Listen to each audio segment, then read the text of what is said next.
الحمد لله رب العالمين والصلاة والسلام على سيد المرسلين وعلى آله وأصحابه أجمعين أما بعد فقد قال الله تعالى في كلامه القديم أعوذ بالله من الشيطان الرجيم بسم الله الرحمن الرحيم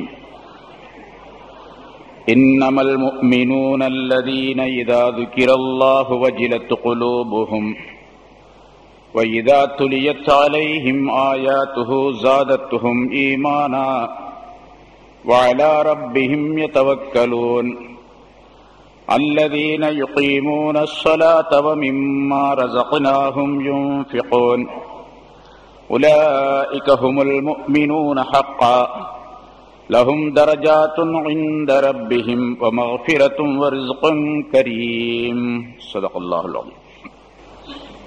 கண்ணியத்திற்குரிய பெரியோர்களே, சகோதரர்களே, அல்லாஹ் தஆலாவுடைய கிருபையால் 611வது வாரமாக தப்சீருடைய இந்த தொடர் பயான் இப்பொழுது ஆரம்பிக்கப்படுகிறது. சூரத்துல் அன்பால் என்ற அத்தியாயத்தினுடைய முதல் ஆயத்து.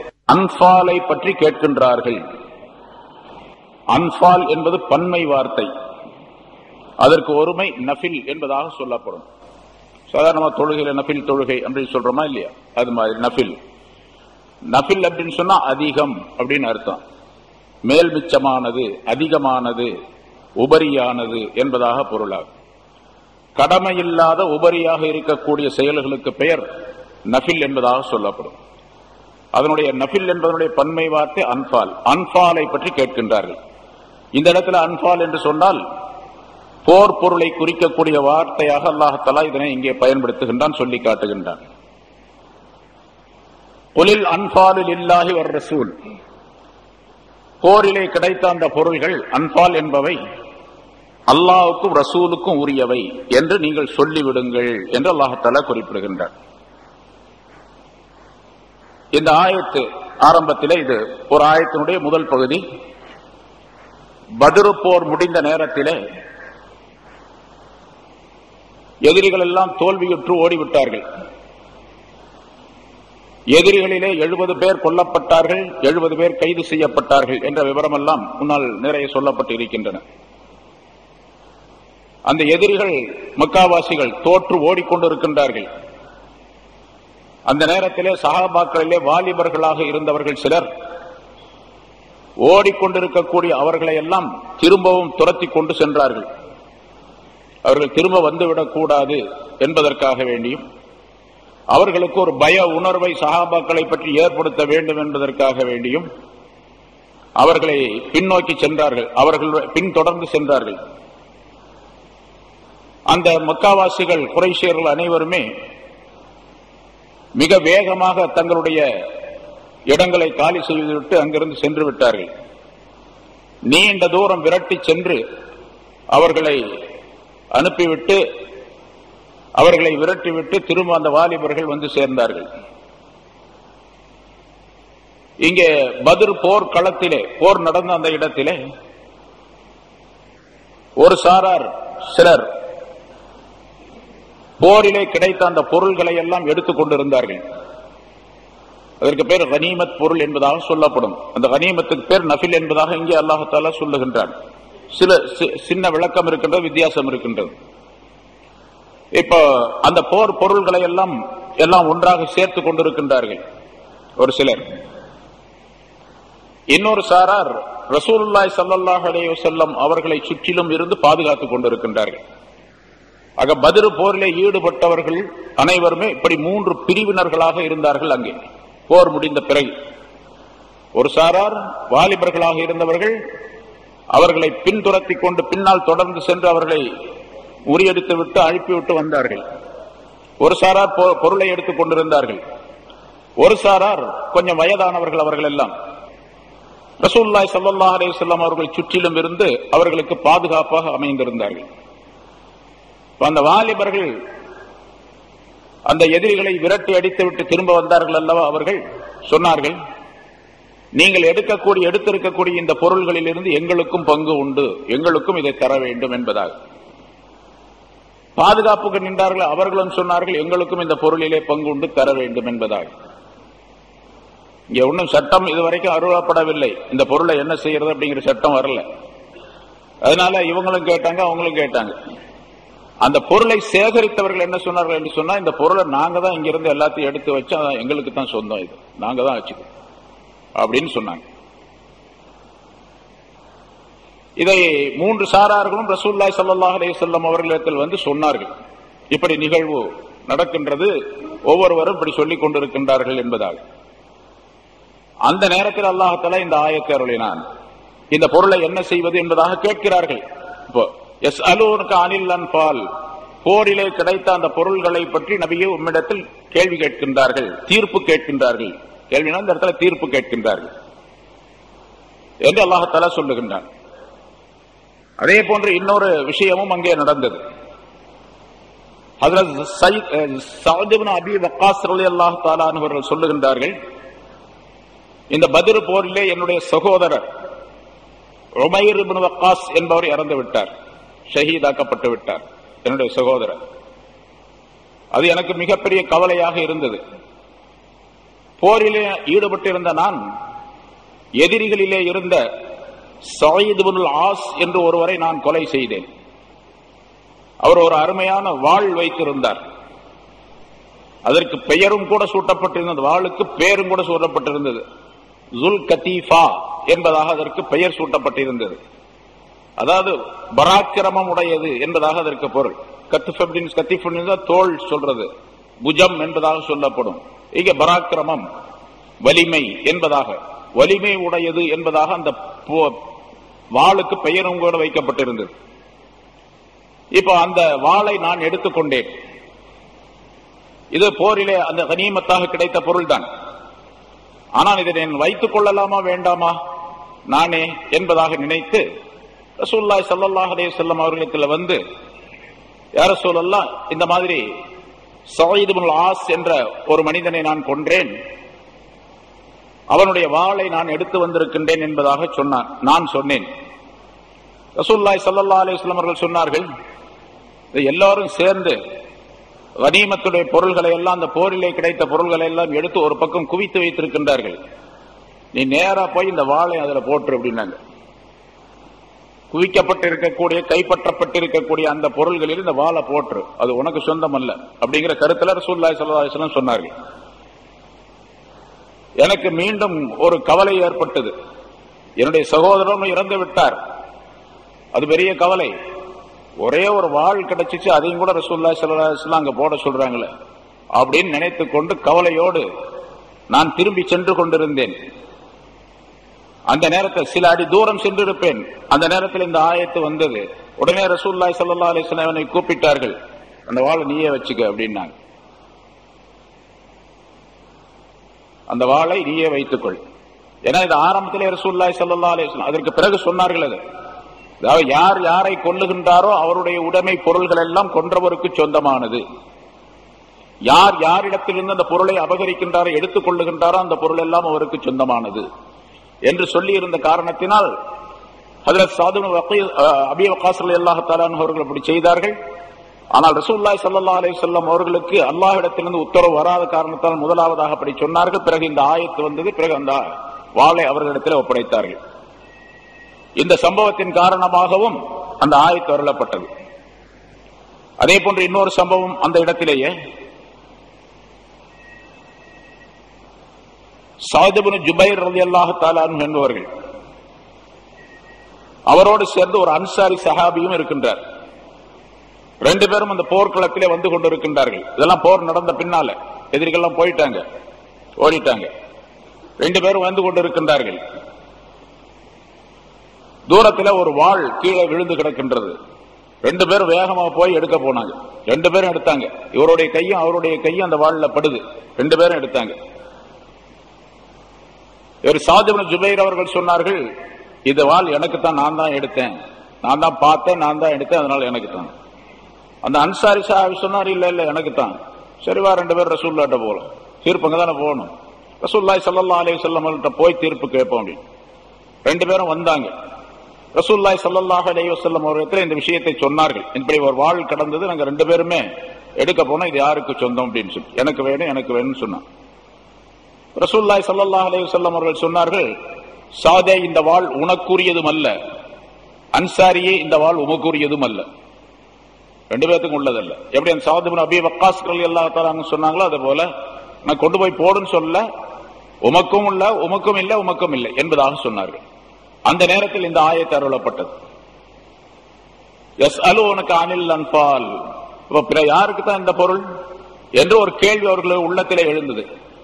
சில பேர் நேரடியாக கேட்டார்கள் என்பதாகவும் இருக்கின்றது. ரசூலுல்லாஹி ஸல்லல்லாஹு அலைஹி வஸல்லம் அவர்களிடத்தில் யஸ்அலூனக அனில் அன்ஃபால், போர் பொருள்களை பற்றி நபியே உம்மிடத்தில் கேட்கின்றார்கள், தீர்ப்பு கேட்கின்றார்கள் என்பதாக.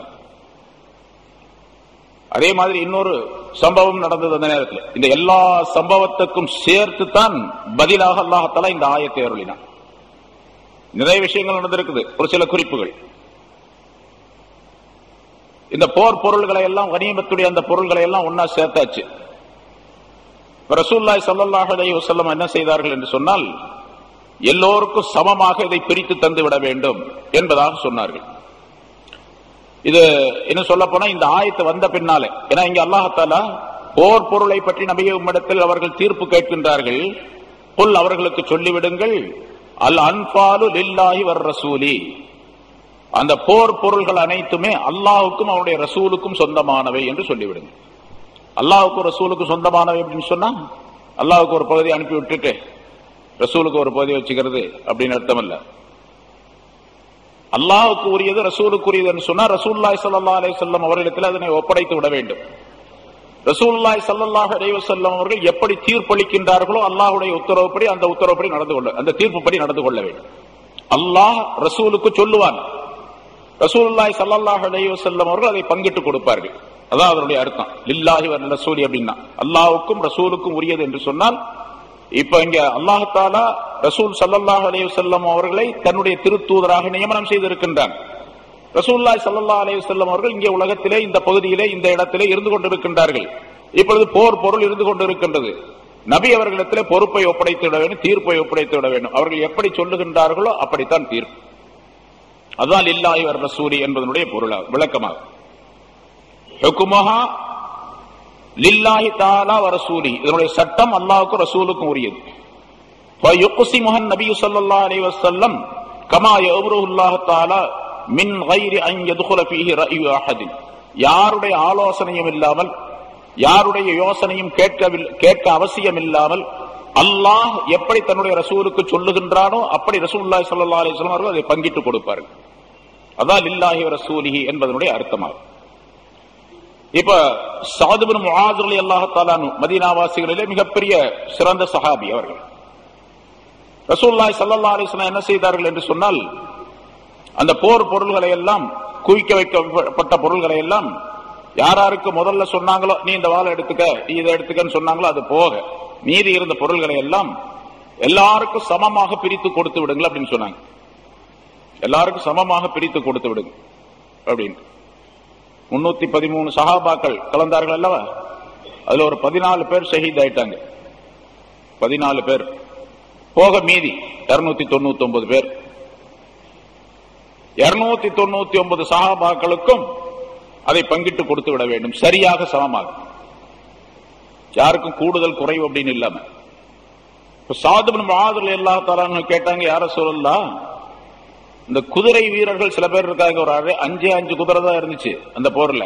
குதிரை வீரர்கள் சில பேர் இருக்கிறாங்க, அவங்க குதிரைக்கும் தீனி கொடுத்திருப்பாங்க, குதிரைக்காக வேண்டிய ஒரு செலவாயிருக்கும் அவங்களுக்கு. மற்றவர்கள் எல்லாம் கால்நடைக்காரர்களாக வந்தார்கள், அவர்களுக்கு அந்த செலவு, வாகன செலவு கிடையாது. அப்ப குதிரையிலே வந்தவர்களுக்கும் அப்படி வராதவர்களுக்கும் கால்நடையாக வந்தவர்களுக்கும் 2 பேருக்கும் சமமாக தாங்கள் கொடுக்கிறீர்களா என்பதாக கேட்டார்கள். சாதாரணமான மனிதர்களுக்கும் குதிரையில வந்தவர்களுக்கும் சமமாக தாங்கள் கொடுக்கிறீர்களா என்பதாக கேட்டார்கள். அதாவது விளக்கம் தெரிவதற்காக வேண்டி கேட்கின்றார்கள், எதிர்த்து கேள்வி அல்ல. ரசூலுல்லாஹி ஸல்லல்லாஹு அலைஹி வஸல்லம் அவர்கள் சொன்னார்கள், சகிலத்துக உம்முக, உம்முடைய தாய் உம்மை இழக்க கடவதாக. அதாவது ஒரு வார்த்தையை, ஒரு விஷயத்தை வற்புறுத்தி சொல்வதற்காக வேண்டி, மனதிலே பதிய வைப்பதற்காக வேண்டி அரபியிலே சொல்லப்படக்கூடிய சில வாசகங்கள் இருக்கின்றன. அதுல ஒரு வாசகம் இந்த வாசகம். அதனால அவர் திட்டுறதுன்னு அர்த்தம் அல்ல. அந்த இடத்துல நீ சொல்றது சரிதான், நீ சொல்லுவதை நான் கேட்கின்றேன், உனக்கு சோபனம் உண்டாவதாக, நன்மை உண்டாவதாக என்ற கருத்திலே சொல்லப்படக்கூடிய வாசகம். ஸல்லல்லாஹு அலைஹி வஸல்லம் ஹல் துன்ஸரூன இல்லா பிதுஆஃபாஇக்கும், நீங்கள் உதவி செய்யப்படுவதெல்லாம் உங்களிலே உள்ள பலவீனர்களின் காரணத்தினால் தான் என்பதாக சொன்னார்கள். வேற ஹதீஸ்ல ஸல்லல்லாஹு அலைஹி வஸல்லம் தனியாக சொல்லி இருக்கிறாங்க. முன்னால் சில ஆயத்துகளுக்கு விளக்கம் சொல்லப்பட்டு இருக்கின்றது. மாதிரி ஒரு மனிதருக்கு, நல்ல திடகாத்திரமாக உள்ள மனிதர்களுக்கு உதவிகள் கிடைப்பது, அல்லாஹ் தஆலா புறத்திலிருந்து உதவிகள் கிடைப்பது, அந்த சமுதாயத்திலே மனிதர்களுடைய, மனித சமுதாயத்திலே உள்ள பலவீனமான மனிதர்கள் இருக்கின்றார்கள் அல்லவா, இவர்களின் காரணமாக. இன்னொரு ஹதீஸிலே இப்படி சொல்லப்படுகின்றது அல்லவா, அதாவது மிருகங்கள், கால்நடைகள், மிருகங்கள் இல்லை என்று சொன்னால், வயது முதிர்ந்த கிழவர்கள் இல்லை என்று சொன்னால், பால் குடிக்கக்கூடிய குழந்தைகள் இல்லை என்று சொன்னால், மற்றவர்களுக்கெல்லாம் எந்த விதமான உணவையும் அல்லாஹ் தஆலா கொடுக்க மாட்டான், எந்த விதமான ஏற்பாட்டையும் செய்ய மாட்டான். அல்லாஹ் தஆலா உணவு கொடுப்பது, வாலிபர்களாக இருக்கக்கூடியவர்களுக்கு உணவு கொடுப்பது வயோதிகரின் காரணமாக, கால்நடைகளின் காரணமாக, சிறு குழந்தைகளின் காரணமாக. உதவி செய்யப்படுவது, உதவி என்பது கிடைப்பது பலவீனர்களின் காரணமாக. பலவீனமான இருக்கக்கூடியவர்கள், பொருளாதாரத்திலே பலவீனம், உடலிலே பலவீனம், உள்ளத்திலே பலவீனம், இப்படியெல்லாம் பலவீனர்கள் இருக்கின்றார்கள். பலம் என்பது உடல் உள்ளம் சம்பந்தப்பட்ட சில விஷயங்கள்.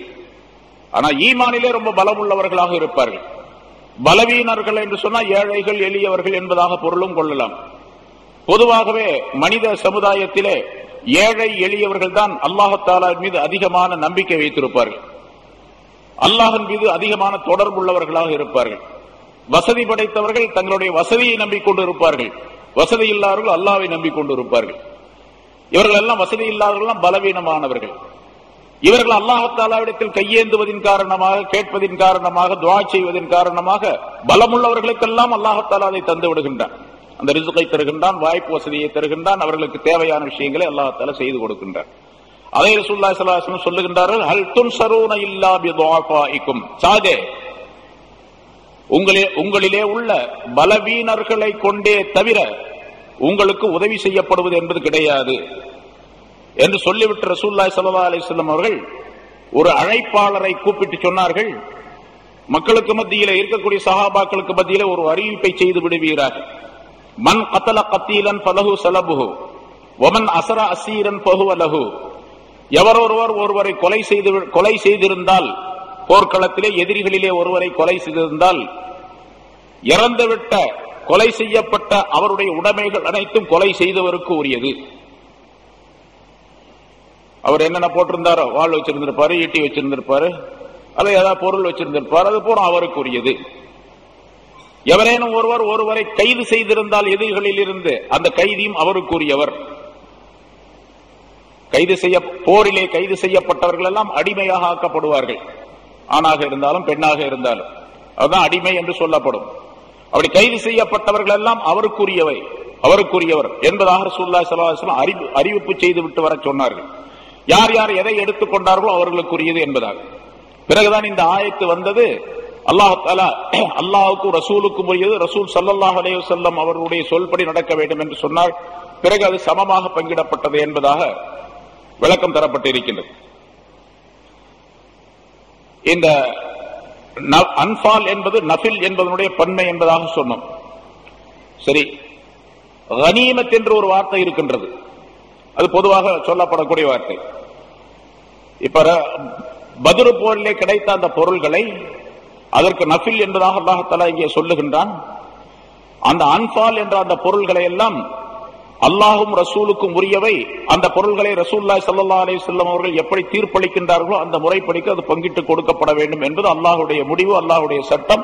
அதை ரசூலுல்லாஹி ஸல்லல்லாஹு அலைஹி வஸல்லம் செயல்படுத்தினார்கள், சமமாக பங்கிட்டு கொடுக்கும்படியாக சொன்னார்கள். ஆனால் பின்னால இதே சூராவில பின்னால ஒரு ஆயத்து வருகின்றது. வஅலமு அன்னமா கனீம்தும் மின் ஷைஇன் ஃபஅன்ன லில்லாஹி கும்ஸஹு வலி ரசூலிஹி வலிதில் குர்பா வல் யதாமா என்ற ஒரு ஆயத்து வருகின்றது.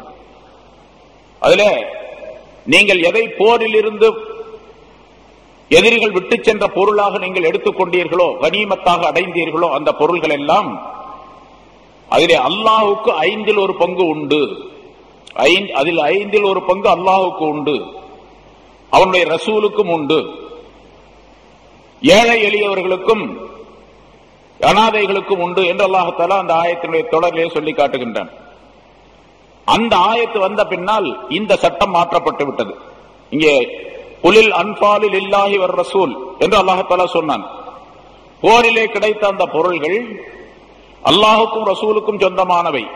முழுசா அப்படி பூராமே அதுல பங்கு வைக்கிறதெல்லாம் கிடையாது. முழுசா அல்லாஹுக்கும் ரசூலுக்கும் சொந்தமானவை. ரசூலுல்லாஹி ஸல்லல்லாஹு அலைஹி வஸல்லம் அவர்கள் எப்படி அந்த பொருள்களை சொல்லுகின்றார்களோ அப்படி பங்கிடப்பட வேண்டும் என்று இந்த ஆயத்தினுடைய விளக்கம். அதன்படி ரசூலுல்லாஹி ஸல்லல்லாஹு அலைஹி வஸல்லம் அவர்கள் பத்ர் போரிலே கிடைத்த எல்லா பொருள்களையும் எல்லா சஹாபாக்களுக்கும் பங்கிட்டு கொடுத்து விட்டார்கள் சமமாக. பின்னால ஒரு ஆயத்து வந்தது. அதிலே அல்லாஹ் தஆலா ஃபஅன்ன லில்லாஹி ஹும்ஸஹு வலி ரசூலிஹி, அல்லாஹ்வுக்கு 1/5 உண்டு, அவனுடைய ரசூலுக்கும் உண்டு என்று அல்லாஹ் தஆலா சொல்லுகின்றான். அல்லாஹ்வுக்கு ரசூலுக்கு 1/5. இங்க முழுசா அல்லாஹ் தஆலா சொன்னா அங்க 1/5 என்பதாக சொல்லும். அதனால இந்த சட்டம் இப்ப சொல்லப்பட்ட இந்த பத்ர் போரில் நடந்த இந்த சட்டம் பின்னால் வந்த ஆயத்தின் மூலமாக மாற்றப்பட்டு விட்டது. பின்னால வரக்கூடிய அந்த போர்களில் எல்லாம் அடுத்து வந்த அந்த சட்டத்தின்படி ஆயத்தின்படி அமல் செய்யப்பட்டது. அப்ப என்ன செஞ்சாங்க, அதுக்கு பின்னால உள்ள போர்களில் எல்லாம் நிகழ்ந்த போர்களில் எல்லாம் கிடைத்த பொருள்களை எல்லாம் ஒன்றாக சேர்த்து 5 பாகமாக அதை வச்சு 5 பகுதிகளாக பங்குகளாக வச்சு ஒரு பங்கை ரசூலுல்லாஹி ஸல்லல்லாஹு அலைஹி வஸல்லம் தனியாக எடுத்துக் கொள்வார்கள். மீதி உள்ள 4 பங்குகளை அந்த போராளிகளுக்கு பங்கு வைத்து கொடுப்பார்கள். யாருக்கு எப்படி கொடுக்க வேண்டுமோ அப்படி கொடுப்பாங்க. அது சமமாக அப்படின்னு தான் கிடையாது. ரசூலுல்லாஹி ஸல்லல்லாஹு அலைஹி வஸல்லம் எப்படி விரும்புகின்றார்களோ அப்படி கொடுப்பாங்க. ஆனா ரசூலுல்லாஹி ஸல்லல்லாஹு அலைஹி வஸல்லம் விரும்புகிறார்களோ என்று சொன்னால் அவங்க தங்களுடைய மனோ இச்சைப்படி கொடுக்கல. இவருக்கு அதிகமா, ஒரு கூட, ஒரு குறைச்ச, தெரிஞ்சவங்களுக்கு கூட, தெரியாதவங்களுக்கு கம்மி, சொந்தக்காரங்களுக்கு கூட, சொந்தம் இல்லாதவங்களுக்கு கம்மி, அப்படிலாம் கிடையாது. அதுவும் அல்லாஹ் சொன்னது. அல்லாஹ் சொல்லித்தான் அந்த 4 பங்குகளை பங்கு வைத்து கொடுத்தார்கள். ஏன்னா ஹுனைன் போர் நேரத்தில் ஒரு நிகழ்ச்சி முன்னால சொல்லி இருக்கிறோம். ஹுனைனுடைய போரில் ரசூலுல்லாஹி ஸல்லல்லாஹு அலைஹி வஸல்லம் அவர்கள் புதிதாக இஸ்லாத்துக்கு வந்தார்கள் பாருங்க, அவங்களுக்கு நிறைய எல்லா பொருளையும் பங்கிட்டு கொடுத்தாங்க. ஏராளமான பொருள், கனிமத்துடைய பொருள் கிடைத்தன. கிட்டத்தட்ட ஆடுகள் மட்டும் 40,000 ஆடுகள் கிடைத்தன. அந்த பொருள் இருந்து விட்டு சென்ற, அந்த எதிரிகள் விட்டு சென்ற பொருள்கள். அதே மாதிரி ஒட்டகங்கள் ஏராளமாக, ஆடுகள் ஏராளமாக, தங்க கட்டிகள், தங்க நாணயங்கள் ஏராளமாக, போர் ஆயுதங்கள் ஏராளமாக கிடைத்தன. இதையெல்லாம் யார் புதிதாக இஸ்லாத்தை ஏற்றுக்கொண்டார்களோ, ஹுனைன் போர் எப்ப நடந்தது, அதாவது மக்கா வெற்றிக்கு பிறகு சில நாள்களுக்கு பின்னால நடந்தது. ஹிஜ்ரி 8வது வருஷம் மக்காவிலே மக்கா வெற்றி அடைந்தது. மக்கா வெற்றி அடைந்த நேரத்திலே மக்காவில் உள்ள 2000 பேர் அந்த நாளிலே இஸ்லாத்தை தழுவினார்கள். அவர்களும் சேர்ந்து அந்த போருக்கு போனார்கள். அடுத்த ஹுனைன் போருக்கு போனார்கள். அப்பதான் இஸ்லாமா இருக்கிறாங்க. அது வரைக்கும் மிகப்பெரிய எதிரிகளாக இருந்தார்கள். அவர்களுக்கெல்லாம் ரசூலுல்லாஹி ஸல்லல்லாஹு அலைஹி வஸல்லம் பங்கு வச்சு கொடுத்தாங்க. அந்த போர்ல சொல்லப்பட்டு இருக்கின்றது, ஹுனைன் போர்ல ஒருத்தர் வந்து கேட்டார், யார சொல்ல எனக்கு ஒரு 200 ஆடு வேணும் அப்படின்னு கேட்டார். கேட்கிறவரு தாராளமா கேட்டார், 200 ஆடு வேணும் அப்படின்னு. 40,000 ஆடு கிடைச்சிருக்குது. ரசூலுல்லாஹி ஸல்லல்லாஹு அலைஹி வஸல்லம் 200 ஆடு, இவருக்கு 200 ஆடு கொடுத்துருங்கன்னு சொன்னாங்க. இன்னொருத்தர் கேட்டாரு, நான் ஒரு மலை அடிவாரத்தில் வசித்துக் கொண்டிருக்கிறேன், வாழ்ந்து கொண்டிருக்கின்றேன். அங்க நிறைய புல் பூண்டுகள்லாம் நிறைய இருக்குது. ஆடு மாடுகள்லாம் மேயறதுக்கு, தனக்கு ஆடு மாடுகளுக்கு தீவனங்கள் நிறைய இருக்கு. நான் இருக்கிற பகுதியில அந்த 2 கணவாய்க்கு மத்திய 2 மலை பள்ளத்தாக்கு இருக்குது, அதுல மேயக்கூடிய அளவுக்கு எனக்கு ஆடுகள் வேணும்னு கேட்டார்.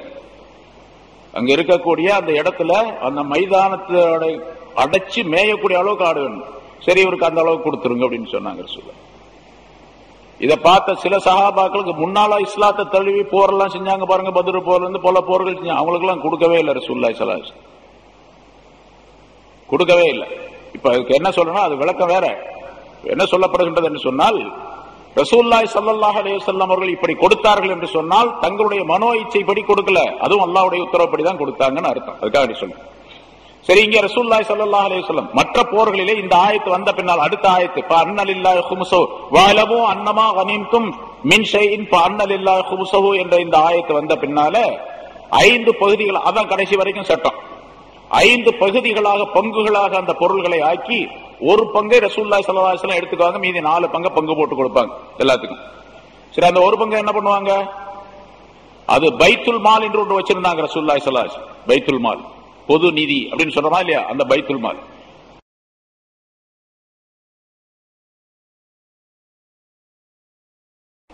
அதுல இந்த கனிமத்துடைய பொருள், அந்த பைத்துல் மால் 4 பகுதிகளாக 4 அமைப்புகளாக இருந்தன. பைத்துல் மால் என்பது 4 பகுதிகளாக ரசூலுல்லாஹி ஸல்லல்லாஹு அலைஹி வஸல்லம் அமைத்து வைத்திருந்தார். இப்பவும் அப்படித்தான். யாராவது ஒருத்தர் பைத்துல் மால் வச்சிருந்தா, நிறைய இடங்கள்ல, இப்ப நம்ம இடத்துலயும் கூட இங்கேயும் கூட பைத்துல் மால் என்று ஒன்று இருக்கின்றது. அதுல யாருக்கு பல பேர்ட்ட காசை வாங்கி சேர்த்து வச்சு ஏழை எளியவர்களுக்கு உதவி செய்யக்கூடிய ஒரு நிலை இருந்து கொண்டு இருக்கின்றது. அது மாதிரி பைத்துல் மால் யார் ஏற்படுத்துகின்றார்களோ அவர்கள் இந்த 4 விதமான பொருள்களை அந்த பொருள்கள் பல விதமான பொருள்கள் வரும். அப்படி பொருள் வரும்போது இந்த 4 விதமான அம்சங்கள் உடையதாக இருக்க வேண்டும். அப்படி இருந்தால், இந்த பொருள்கள் இருந்தால் அந்த பொருள்கள் எது சம்பந்தப்பட்டது என்பதை தீர்மானம் செய்து அந்த பகுதியிலே அதனை சேர்க்க வேண்டும். முதலாவது கனிமத்துடைய பொருள்கள். அதான் அந்த 5ல 1 கிடைக்கிறது தனியா வச்சிருப்பாங்க, அது ஒரு செக்ஷன், அதுக்கு ஒரு தனி கணக்கு இருக்கும். அதை யாருக்கு கொடுக்கணும் அப்படின்னு கேட்டா ரசூலுல்லாஹி ஸல்லல்லாஹு அலைஹி வஸல்லம் தங்களுடைய மனைவிமார்கள் தங்களுடைய குடும்ப செலவுக்கு கொஞ்சம் எடுத்துக்குவாங்க. எவ்வளவு தேவையோ அவ்வளவு எடுப்பாங்க. அதுவும் அல்லாஹ் தஆலாவுடைய உத்தரவுப்படிதான். எவ்வளவு தேவை அவ்வளவுதான், அதுக்கு மேல எடுக்க மாட்டாங்க. அன்னைக்கு எவ்வளவு தேவையோ அந்த போட்டு. அதே மாதிரி அந்த ஆயத்தின் தொடர்ல அல்லாஹ் தஆலா சொன்னா வல் யதாமா வல் மசாகீனி வபுனி ஸபீல் என்று சொல்லுகின்றான். யதீம்களுக்கும் மிஸ்கீன்களுக்கும் வழிபோக்கர்களுக்கும் உரியது என்பதாக. அந்த 5ல் 1 பங்கு இருந்து அதெல்லாம் செலவு செய்யப்படும். ஏன்னா அந்த ஹுமுஸ் என்ற 5ல் 1 பங்கு இருக்கின்றதே, அதை செலவிடப்படக்கூடிய இடமாக இவர்களை அல்லாஹ் தஆலா குறிப்பிடுகிறார். லில்லாஹி வலி ரசூலி வலிதில் குர்பா வல் யதாமா வல் மசாகீனி வபுனி ஸபீல் என்று ஒரு 4-5 பார்ட்டி வர்றாங்க. இவங்களுக்கு எல்லாம் அதை செலவு செய்யும். அந்த 5ல் 1 பங்குல இருந்து. சரி, இந்த பைத்துல் மால்ல இன்னொரு செக்ஷன் இருக்கு, இன்னொரு தனி கணக்கு. அது சதகா. சதகான்னு சொன்னா ஜகாத்து, அதெல்லாம் அதுல சேரும். ஜகாத்தும் அதுல சேரும். சதகா பொதுவா ஜகாத்துக்கு குர்ஆனுடைய முஹாரால சதகான்னு தான் சொல்றது. ஜகாத்துங்கிற வார்த்தையும் உபயோகப்படுத்தப்படுகின்றது. இன்னம சதகாத்துல் லில் ஃபுகரா என்ற ஆயத்தின் மூலமா ஜகாத்துக்கு சதகா என்றுதான் அல்லாஹ் தஆலா அங்கே சொல்லுகின்றான். இது சம்பந்தப்பட்டது. இது சதகா ஜகாத் என்பதெல்லாம் சேர்த்து ஒரு பகுதி தனியாக. இந்த ஜகாத்துடைய பொருள்களை யாருக்கு செலவிட வேண்டும் அப்படிங்கறத அல்லாஹ் மட்டுமே தன்னுடைய அதிகாரத்தில் வச்சுக்கொண்டான். ரசூலுக்கும் கூட கொடுக்கல அந்த அதிகாரத்தை. அதான் இன்னமா ஸதகாத்துல் லில் ஃபுகராஇ வல் மசாகின் 8 பேர்களை அல்லாஹ் தஆலா சொன்ன. ஜகாத்து பெறுவதற்கு தகுதி பெற்றவர்கள் என்று 8 பேரை அல்லாஹ் தஆலா குறிப்பிடுகின்றார். அவர்கள் 3வது ஒரு பகுதி ஃபை என்பதாக சொல்லப்படும். இது வேறொரு இடத்துல அல்லாஹ் தஆலா மா அஃபா அல்லாஹு அலா ரசூலிஹி மின்ஹும் மா அவ்ஜப்தும் அலைஹி மின் கைலின் வலா ரிகாபின் என்ற ஆயத்தின் மூலமாக ஃபை என்று சொல்லி ஒரு பகுதியை சொல்லுகின்றார். அப்ப இங்க அன்பால் என்று சொன்னான், அங்க கனிமத் என்று பேர் சொன்னான். இன்னொரு இடத்துல அல்லாஹ் தஆலா ஃபை என்று சொல்லுகின்றார். ஃபை என்பதாக குறிப்பிடுகின்றான். இது ஜிஸ்யா ஹராஜ் என்று சொல்லப்படக்கூடிய வரியின் மூலமாக கிடைக்கப்படக்கூடிய பொருள்கள் அதிலே வைக்கப்படும். அது தனி கணக்கு. ஜிஸ்யா என்று சொன்னால் ஒரு சாரார் இஸ்லாத்தை ஏற்றுக்கொள்ள மறுக்கிறார்கள். ஆனால் இப்ப இஸ்லாத்துக்கு முஸ்லிம்களுக்கும் முஸ்லிமுடைய இந்த அரசாங்கத்திற்கும், அதாவது ரசூலுல்லாஹி ஸல்லல்லாஹு அலைஹி வஸல்லம் சொல்லுக்கு கட்டுப்பட்டு நடக்க வேண்டும் என்று அவர்களிடத்தில் ஒப்பந்தம் செய்து கொள்வது. ஒப்பந்தம் செய்து கொண்ட பின்னால் இதெல்லாம் ரசூலுல்லாஹி ஸல்லல்லாஹு அலைஹி வஸல்லம் மதீனாவுக்கு போன பின்னால கடைசி காலகட்டங்கள்ல சுற்றுப்புறங்களிலே உள்ள பல ஊர்கள், கிராமங்கள், பல ஊர்கள் எல்லாம் ரசூலுல்லாஹி ஸல்லல்லாஹு அலைஹி வஸல்லம் சொல்லுக்கு கட்டுப்பட்டு நாங்கள் இஸ்லாத்தை ஏற்றுக்கொள்ள மாட்டோம், ஆனால் நீங்கள் கேட்கக்கூடிய வரியை நாங்கள் கொடுத்து விடுகின்றோம் என்பதாக ஒவ்வொரு வருஷமும் இவ்வளவு வரி கொடுக்க வேண்டும் என்பதாக நிர்ணயம் செய்வார்கள் ரசூலுல்லாஹி ஸல்லல்லாஹு அலைஹி வஸல்லம் அவர்கள். அந்த வரியை அவர்கள் கொடுக்க வேண்டும். அதற்கு பேர் ஜிஸ்யா என்பதாக சொல்லப்படும். சில பேர் அதை கால்நடைகளாக கொடுப்பார்கள், சில பேர் தங்கம் வெள்ளிகளாக கொடுப்பார்கள், அது ரெண்டும் சேர்ந்து கொடுப்பார்கள். இதெல்லாம் ஜிஸ்யா.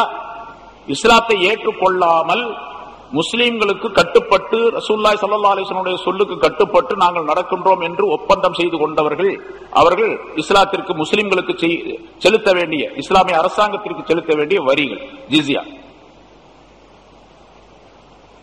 அந்த பொருள் தனியாக வைக்கப்பட்டிருக்கும். அவை ரசூலுல்லாஹி ஸல்லல்லாஹு அலைஹி வஸல்லம் அவர்கள் பொதுவாக இஸ்லாத்திற்கு திடீரென்று வரக்கூடியவர்கள் அல்லாது யாராவது பொருள் கொடுக்கப்பட்டால் அவர்கள் இஸ்லாத்திற்கு வந்து விடுவார்கள் என்பதாக நினைக்கக்கூடியவர்கள் சில பேர் இருக்கிறாங்க. ஏதாச்சும் காசு ஆசை காட்டணும்னு வச்சுங்க, உங்களுக்கு பணம் தர்றோம், அவர்கள் கொஞ்சம் வறுமையா இருக்கிறாங்க, வறுமையை நீக்கக்கூடிய ஒரு சூழ்நிலை ஏற்பட்டால் உடனடியாக அவர்கள் இஸ்லாத்திற்கு வந்து விடுவார்கள் என்று இருந்தால் அவர்களுக்கு கொடுப்பது. அது ஜகாத்துடைய பொருள் இருந்தெல்லாம் கொடுக்க கூடாது. ஏன்னா ஜகாத்துடைய பொருள் முஸ்லிம்களுக்கு மட்டுமே கொடுக்கப்பட வேண்டும், வேற யாரும் கொடுக்க கூடாது. மூன்றாவதாக சொல்லப்பட்ட அந்த ஃபை என்பது இருக்கின்றதே, அது ஃபைக்கு விளக்கம் சொல்றோம் பின்னால. ஃபைங்கிறது எங்கிருந்து வந்தது அப்படின்னு சொல்லி, அந்த ஃபைங்கிறது இந்த ஜிஸ்யா என்பதெல்லாம், அதுல இன்னொரு பொருளும் அதிலே சேரும். இது அதாவது முஸ்லிம்களுக்கு திடீரென்று ஏற்படக்கூடிய சில உதவிகள், அதே போன்று நாட்டிலே ஏற்படக்கூடிய சில பொருளாதார நிகழ்ச்சிகள், இவற்றுக்கெல்லாம் அந்த பொருள் செலவு செய்யப்படும். அதாவது ரோடு போடுவது, பழுது பார்ப்பது, இப்படிலாம். இப்ப நம்ம உடைய நாட்டில் உலகத்தில் அரசாங்கங்கள் எடுத்துக்கொண்டால் பல்வேறு விதமான வேலைகளை செய்கின்றார்கள். அதாவது தெரு மக்களுக்காக வேண்டி குடிநீர் சப்ளை செய்வது, அவர்களுக்கு தெரு விளக்குகள் போட்டு கொடுப்பது, அவர்களுக்கு வேண்டிய வசதிகளை செய்வது, இந்த ரோடு பழுது பார்ப்பது, மக்களுக்கு தேவையான பொருள்களை பழுது பார்ப்பது, இதுவெல்லாம் அந்த பொருளில் இருந்து செலவு செய்யப்படும். இஸ்லாமிய அரசாங்கமாக இருந்தால் இந்த மாதிரி ஜிஸ்யா, ஹராஜ், ஃபை என்று சொல்லப்படக்கூடிய இந்த பொருள்களை எல்லாம் தனியாக வைத்து அதிலிருந்து இந்த செலவுகளை எல்லாம் செய்ய வேண்டும். எல்லா பொருளையும் ஒன்னா போட்டு கலந்து செலவு செய்யறது அப்படிங்கிற அர்த்தம் அல்ல. இப்ப அரசாங்கம் எப்படி இருக்கு அப்படின்னு கேட்டா எல்லா பொருளையும் ஒன்னா போட்டுக்கிறாங்க. அது ஹராமா ஹலாலா அதை பத்தி எல்லாம் பிரச்சனை இல்லை, எல்லா பொருளும் ஒன்னா இருக்கு. என்ன அந்த பொருளில் இருந்து செலவு செய்வார்கள். நாலாவது ஒரு பொருள், நாலாவது ஒரு செக்ஷன் பைத்துல் மால்ல என்ன சொன்னால், யாராவது ஒருவர் இறந்து விடுகின்றார், இறந்து விட்டவருக்கு வாரிசு கிடையாது. ஒருவர் இறந்து வர்றாரு, நிறைய பொருள் இருக்குது அவர்கிட்ட, ஆனா அவருக்கு எந்த வாரிசும் கிடையாது என்று இருந்தால் வாரிசு இல்லாத சொத்துக்கள் எடுத்து வைக்கப்படக்கூடிய ஒரு பகுதி அது. அது யாருக்கு செலவு செய்யப்பட வேண்டும்? அனாதைகள், ஏழைகள். அதையும் ரசூலுல்லாஹி ஸல்லல்லாஹு அலைஹி வஸல்லம் அவர்கள் சட்டங்களை வகுத்து சொல்லி காட்டி இருக்கின்றார்கள். அவர்களுக்கு அந்த பொருள் செலவிட. பைத்துல் மால் என்பது இப்படி 4 பகுதிகளாக இருந்தன. இப்ப இதே இந்த இடத்துல சொல்றேன்னு கேட்டா இந்த இடத்துல சொல்ல வேண்டிய அவசியம் இல்லை. இங்க அந்த கனீமத்துடைய பொருள் எப்படி செலவு செய்யப்பட வேண்டும் என்பதற்காக வேண்டி உள்ள விளக்கங்கள் இதன் மூலமாக சொல்லப்படுகின்றன. ஆக இந்த பைத்துல் மால் 4 வகையில கனீமத் என்பது கனீமத்துடைய பொருள்கள் வைக்கப்படக்கூடிய பகுதி தனியாக ஒன்று. சரி, இங்க கனீமத் என்று ஒன்று, நஃபில் என்று, அன்பால் என்று ஒன்று உண்டு, ஃபை என்று ஒன்று உண்டு. அதற்கு விளக்கம் சொல்லும் பொழுது, இப்ப அன்பால் அப்படிங்கிறதுக்கு சொன்னோம், அதாவது போரில எதிரிகள் விட்டு சென்ற பொருள். அதே மாதிரி கனீமத்துக்கும் அதான் அர்த்தம், கனீமத்துக்கும் அதான் பொருள். ஆனால் கனீமத்துடைய பொருள்களிலே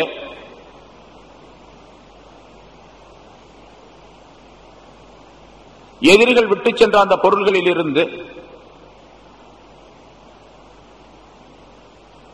பொருள்களை முழுமையாக கைப்பற்றி அதை உரியவர்களுக்கு வழங்குவது இருக்கின்றது. அந்த பொருளுக்கு பேர் கனீமத் என்பதாக சொல்லப்படும். ஃபை என்பதை அல்லாஹ் தஆலா வேறொரு ஆயத்திலே சொல்லி காட்டுகின்றான். அது போர் இல்லாமல், போர் நடைபெறவில்லை. இங்க கனீமத் என்பது போர் செய்து போருக்கு பின்னால் எதிரிகள் தோற்று போய் அவர்கள் அங்கிருந்து ஓடி போய் அதற்கு பின்னால் அந்த எதிரிகள் விட்டு சென்ற போர்க்களத்திலே விட்டு சென்ற பொருள்களுக்கு பேர் கனீமத் என்பதாக சொல்லப்படும். ஃபை என்பது இருக்கின்றதே, போரே நடக்கல, ஆனால் எதிரிகளுடைய பொருள்கள் சில கிடைத்தன. அதே மாதிரி முன்னால் சொல்லப்பட்டபடி இப்ப சொன்னமா இல்லையா, அந்த ஹராஜ் அதாவது ஜிஸ்யா, இது மாதிரி. இப்ப ரசூலுல்லாஹி ஸல்லல்லாஹு அலைஹி வஸல்லம் தபூக் போருக்கு போனாங்க. தபூக் என்ற இடத்துக்கு போருக்கு போனாங்க. மிக கடுமையான ஒரு நேரம் அது, சஹாபாக்களுக்கு கடுமையான நேரம். அல்லாஹ் தஆலா குர்ஆனில் உள்ள சாஅத்துல் உஸ்ரா என்பதாக அதை பற்றி சொல்லுகின்றான். அது ரொம்ப கடுமையான நேரத்தில் நடந்த ஒரு போர். ரொம்ப சிரமப்பட்டு அந்த இடத்துக்கு போனாங்க. ரொம்ப தூரம், மதீனாவை விட்டு ரொம்ப தூரம், நீண்ட தூரத்தில் போனாங்க. ஒரு 20 நாள் பயணம் போனாங்க. அந்த இடத்துல போய் தங்கி இருந்தாங்க. ஏன்னா ரோமாபுரிக்காரர்கள் மிகப்பெரிய வீரர்கள், லட்சக்கணக்கானவர்கள் இஸ்லாத்தை அழிப்பதற்காக, முஸ்லிம்களை தாக்குவதற்காக அவர்கள் போர் தொடுத்து வருகின்றார்கள் என்று கேள்விப்பட்டு அது ஊர்ஜம் செய்யப்பட்ட பின்னால் தான் ரசூலுல்லாஹி ஸல்லல்லாஹு அலைஹி வஸல்லம் படை திரட்டி கொண்டு போனார்கள். ஒரு 30,000 பேர் போனாங்க. அங்க போய் பார்த்தா குறிப்பிட்ட இடத்துல, எந்த இடத்துல அந்த எதிரிகள் தங்கி இருக்கின்றார்கள் என்று கேள்விப்பட்டார்களோ அந்த இடத்துக்கு போய் பார்த்தா அங்க எதிரிகளே இல்லை. ஆனாலும் ரசூலுல்லாஹி ஸல்லல்லாஹு அலைஹி வஸல்லம் அவர்கள் சில தினங்கள் அங்கே தங்கி இருந்தார்கள். தங்கி இருந்தும் கூட அந்த எதிரிகள் யாருமே வரல. அவர்கள் பயந்து போய்விட்டார்கள். ஆனால் ரசூலுல்லாஹி ஸல்லல்லாஹு அலைஹி வஸல்லம் அவர்கள் அக்கம் பக்கத்திலே சில கிராமங்கள் இருக்கின்றன. அந்த கிராமங்களுக்கெல்லாம் சில சஹாபாக்களை அனுப்பி வைத்தார்கள். அவர்களிடத்தில் போய் நீங்கள் இஸ்லாத்தை பிரச்சாரம் செய்யுங்கள், கலிமாவை ஒத்துக்கொண்டால், லா இலாஹ இல்லல்லாஹ் என்ற கலிமாவை சொன்னால் அவர்கள் உங்களுடைய சகோதரர்களாக ஆகிவிடுகின்றார்கள். உங்களுக்கு என்ன சட்டமோ அதே சட்டம் அவர்களுக்கு. அப்படி இல்லாவிட்டால் அவர்கள் நீங்கள் என்ன விரும்புகின்றீர்களோ அந்த முறைப்படிக்கு அவர்களிடத்தில் ஜிஸியா, அதாவது வரி வசூலிக்க வேண்டும். ஒவ்வொரு ஆண்டும் இவ்வளவு கொடுக்க வேண்டும் என்று ஒரு ஒப்பந்தம் செய்து கொள்ள வேண்டும். முஸ்லிம்களுக்கும் இஸ்லாமியர்களுக்கும் கட்டுப்பட்டு நடக்க வேண்டும். அல்லாஹ்வுக்கும் ரசூலுக்கும் கட்டுப்பட்டு நடக்க வேண்டும். அதாவது ரசூலுல்லாஹி ஸல்லல்லாஹு அலைஹி வஸல்லம் எப்படி சட்டம் போடுகின்றார்களோ அந்த சட்டப்படி அவர்கள் நடக்க வேண்டும் என்று சொல்லிவிடுங்கள். அவர்கள் ஆண்டுதோறும் இவ்வளவு வரி செலுத்த வேண்டும் என்பதாக ஒரு நிர்ணயம் செய்துவிட்டு விடுங்கள். ரெண்டு முடியாதுன்னு சொன்னாங்களோ போர் தொடுக்கக்கூடிய சூழ்நிலை உருவாக்குங்கள். அவர்களிடத்தில் போர் செய்ய வேண்டும் என்று ரசூலுல்லாஹி ஸல்லல்லாஹு அலைஹி வஸல்லம் சொல்லி அனுப்புவார்கள். போருக்குரிய முறைகளை எல்லாம் சொல்லி அனுப்புவார்கள். அப்படி அந்த தபூக்கு போர்ல அந்த இடத்துல தங்கி கொண்டு சில கிராமங்கள் சுற்றி இருக்கக்கூடிய சில கிராமங்களுக்கு சஹாபாக்களை அனுப்பினார்கள். அவர்கள் எல்லாம் வரி தருவதாக ஒத்துக்கொண்டார்கள். இப்ப போரே நடக்கல, ஆனா நிறைய பொருள் கிடைத்ததுங்க. இதற்கு பெயர் ஃபை என்பதாக சொல்லப்படும். அந்த ஃபை என்ற அந்த பொருள் தான் அங்கே பழுது பார்ப்பது, அதாவது தண்ணீர், குடிநீர், பொதுமக்களுக்கு என்னென்ன தேவை இருக்கின்றதோ அதற்கு ஆக வேண்டி செலவிடப்படக்கூடிய பொருளாக அது கணிக்கப்படும், ஆக்கப்படும். ஆக கனிமத் என்பது போர் செய்த பின்னால் கிடைக்கக்கூடிய பொருள். ஃபை என்பது போர் இல்லாமல் எதிரிகளிடத்திலிருந்து கிடைக்கக்கூடிய பொருள். அன்பால் என்பது ரெண்டுக்கும் சொல்லப்படும் என்பதாக பொது கருத்தாக சொல்லப்பட்டிருக்கிறது. போர் நிகழ்ந்தாலும் சரி, நிகழாவிட்டாலும் சரி, அதற்கு பெயர் நஃபில் என்பதாக சொல்லப்படும் என்பதாக குறிப்பிடுகின்றார்கள். அதில் இப்படி பல விளக்கங்கள் இருக்கின்றன. ஆக போர் சம்பந்தப்பட்ட கனிமத்துடைய பொருள் என்பதிலே 3 வகைகள் இருக்கின்றன என்பதை குர்ஆனின் மூலமாக அல்லாஹ் தஆலா தெளிவுபடுத்தினார். அதுல ஒன்றுதான் இங்கே நஃபில் என்று சொல்லப்படுவது. அன்பால் என்பதாக அல்லாஹ் தஆலா அதனை குறிப்பிடுகின்றார். இது அல்லாஹ்வுக்கும் ரசூலுக்கும் உரியது. அந்த முறைப்படிக்கு நீங்கள் செயல்படுத்திக் கொள்ளுங்கள், அதை பங்கிட்டுக் கொள்ளுங்கள் என்ற கருத்தை அல்லாஹ் தஆலா சொல்லுகின்றார். ரசூலுல்லாஹி ஸல்லல்லாஹு அலைஹி வஸல்லம் அவர்கள் சமமாக பங்கிட்டுக் கொடுத்தார்கள். அல்லாஹ் தஆலா ரசூலுல்லாஹி ஸல்லல்லாஹு சஹாபாக்களுக்கு ஒரு எச்சரிக்கை செய்கின்றான். ஃபத்தகுல்லாஹ், அல்லாஹ்வை நீங்கள் பயந்து கொள்ளுங்கள். சஹாபாக்களுக்கு மத்தியிலே இந்த பொருளின் காரணமாக சில பிரச்சனைகள், சில தகராறுகள் ஏற்படக்கூடிய சூழ்நிலை இருந்தது. மனக்கசப்புகள் ஏற்படக்கூடிய சூழ்நிலை இருந்தது. சஹாபாக்களுக்கு மத்தியில் அந்த மனக்கசப்பே வந்துடக்கூடாது. வந்துட்டா அப்புறம் இஸ்லாத்துக்கே மிகப்பெரிய தீமை ஏற்படக்கூடிய சூழ்நிலை ஏற்பட்டு போயிடும். சஹாபாக்களுடைய அந்தஸ்தே குறைந்து போகக்கூடிய சூழ்நிலை ஏற்படும். ஏன்னா சஹாபாக்கள் ஆரம்பத்திலேயே அந்த கருத்து வேறுபாடு உள்ளவர்களாக இருந்தார்கள். நான் தான் எடுத்தேன், எனக்கு தான், நாங்க தான் பாதுகாத்தோம், எங்களுக்கு தான், நாங்க தான் ரசூலுல்லாஹ் பாதுகாத்திருந்தோம், எங்களுக்கு தான் அப்படின்னு 3 பிரிவாக ஆக்கப்பட்டு விட்டார்கள் அவர்கள். இப்ப இந்த பொருளாதாரத்தின் காரணமாக மனக்கசப்பு ஏற்படக்கூடிய சூழ்நிலை இருந்தது. அல்லாஹ் தஆலா இந்த ஆயத்தை இறக்கி வைத்து ரசூலுல்லாஹி ஸல்லல்லாஹு அலைஹி வஸல்லம் அவர்களுக்கு பூரண அதிகாரத்தை கொடுத்து அந்த பொருள் விஷயத்தில் அல்லாஹ் ரசூல் என்ன சொல்லுகின்றாரோ அதை நீங்கள் கேளுங்க, உங்களுக்குள்ள நீங்க சண்டை போட்டுக்காதீங்க. இந்த விஷயத்துல நீங்க என்ன பண்ண தெரியுமா? அசல்ல வத்தகுல்லாஹ், அல்லாஹ்வை பயப்படுங்கள். இந்த பொருளாதார விஷயத்தில அல்லாஹ்வை நீங்கள் பயந்து கொள்ளுங்கள் என்று அல்லாஹ் தஆலா இங்கே இந்த ஆயத்தை அருளினார். இது அதிகபட்சமாக உங்களுக்கு கிடைத்த பொருள். அல்லாஹ் தஆலா தன்னுடைய அருளின் காரணமாக, ரஹமத்தின் காரணமாக உங்களுக்கு இதை ஹலாலாக்கி வைத்திருக்கின்றான் இந்த பொருள்களை. ஏன்னா முந்தைய சமுதாயத்திற்கு இது ஹலாலாக்கப்படவில்லை.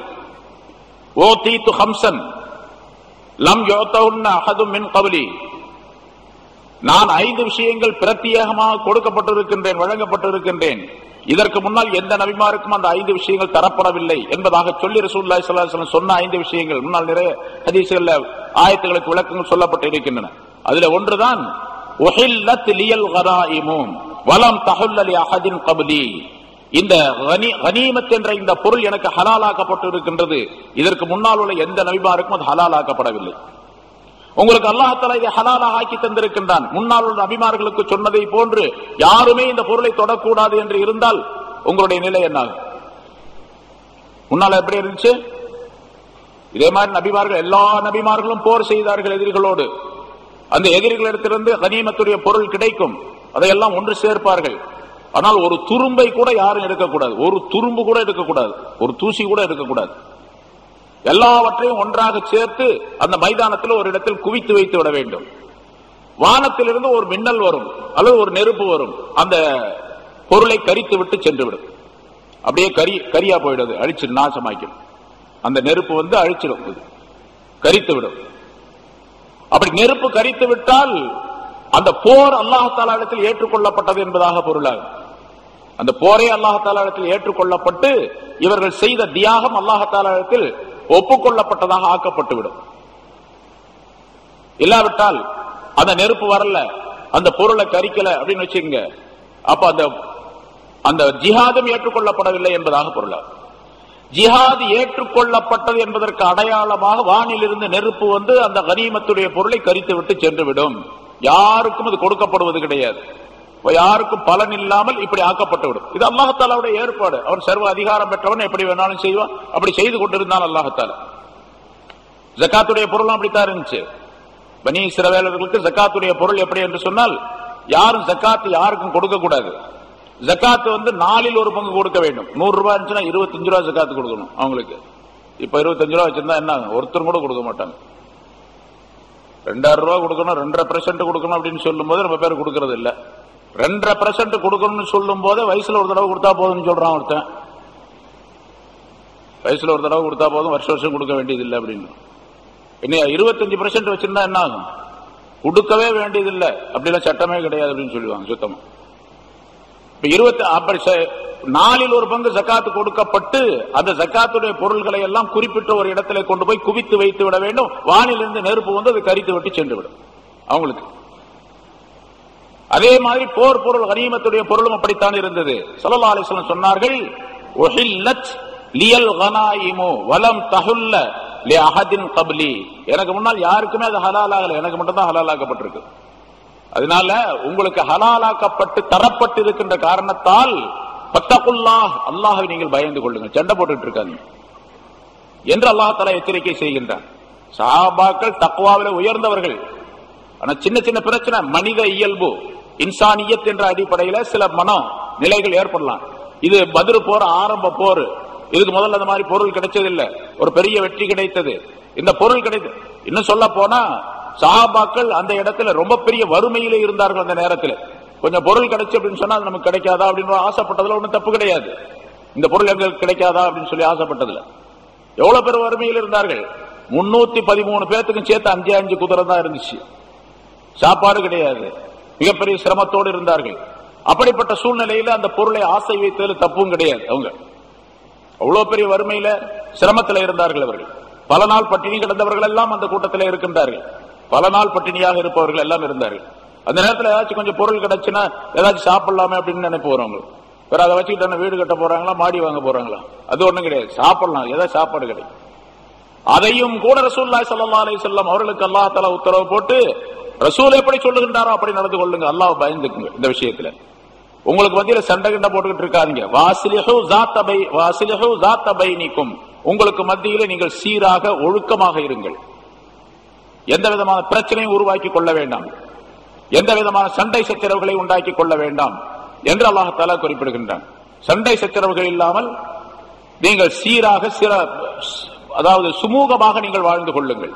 எந்த சண்டை சச்சரவு உங்களுக்கு மத்தியில் ஏற்படக்கூடாது. வாசிலிஹு ஸாத்த பைனிக்கும், உங்களுக்கு மத்தியில பிரச்சனைகள் இல்லாமல் சண்டைகள் இல்லாமல் நீங்கள் சீராக சிறப்பாக இருந்து கொள்ளுங்கள், சுமூகமாக இருந்து கொள்ளுங்கள் என்று அல்லாஹ் தஆலா குறிப்பிடுகிறார். இது சஹாபாக்களுக்கு அல்லாஹ் தஆலா எச்சரிக்கை செய்கிறார். இன்னும் அத்தீஉல்லாஹ் வ ரசூலஹு, அல்லாஹ்வுக்கும் அவருடைய ரசூலுக்கும் நீங்கள் கட்டுப்படுங்கள். அல்லாஹ் என்ன சொல்றானோ அதுபடி செய்யுங்க. அல்லாஹ் சொன்னது ரசூல் சொல்லுவார், ரசூல் ஸல்லல்லாஹு அலைஹி வஸல்லம் சொன்னதை நீங்க கேளு. இன் குன்தும் முஃமினீன், நீங்கள் மூமின்களாக இருந்தால், மூமின்களாக இருந்தால் சொன்னா அவங்க மூமினா தான் இருக்கிறாங்க.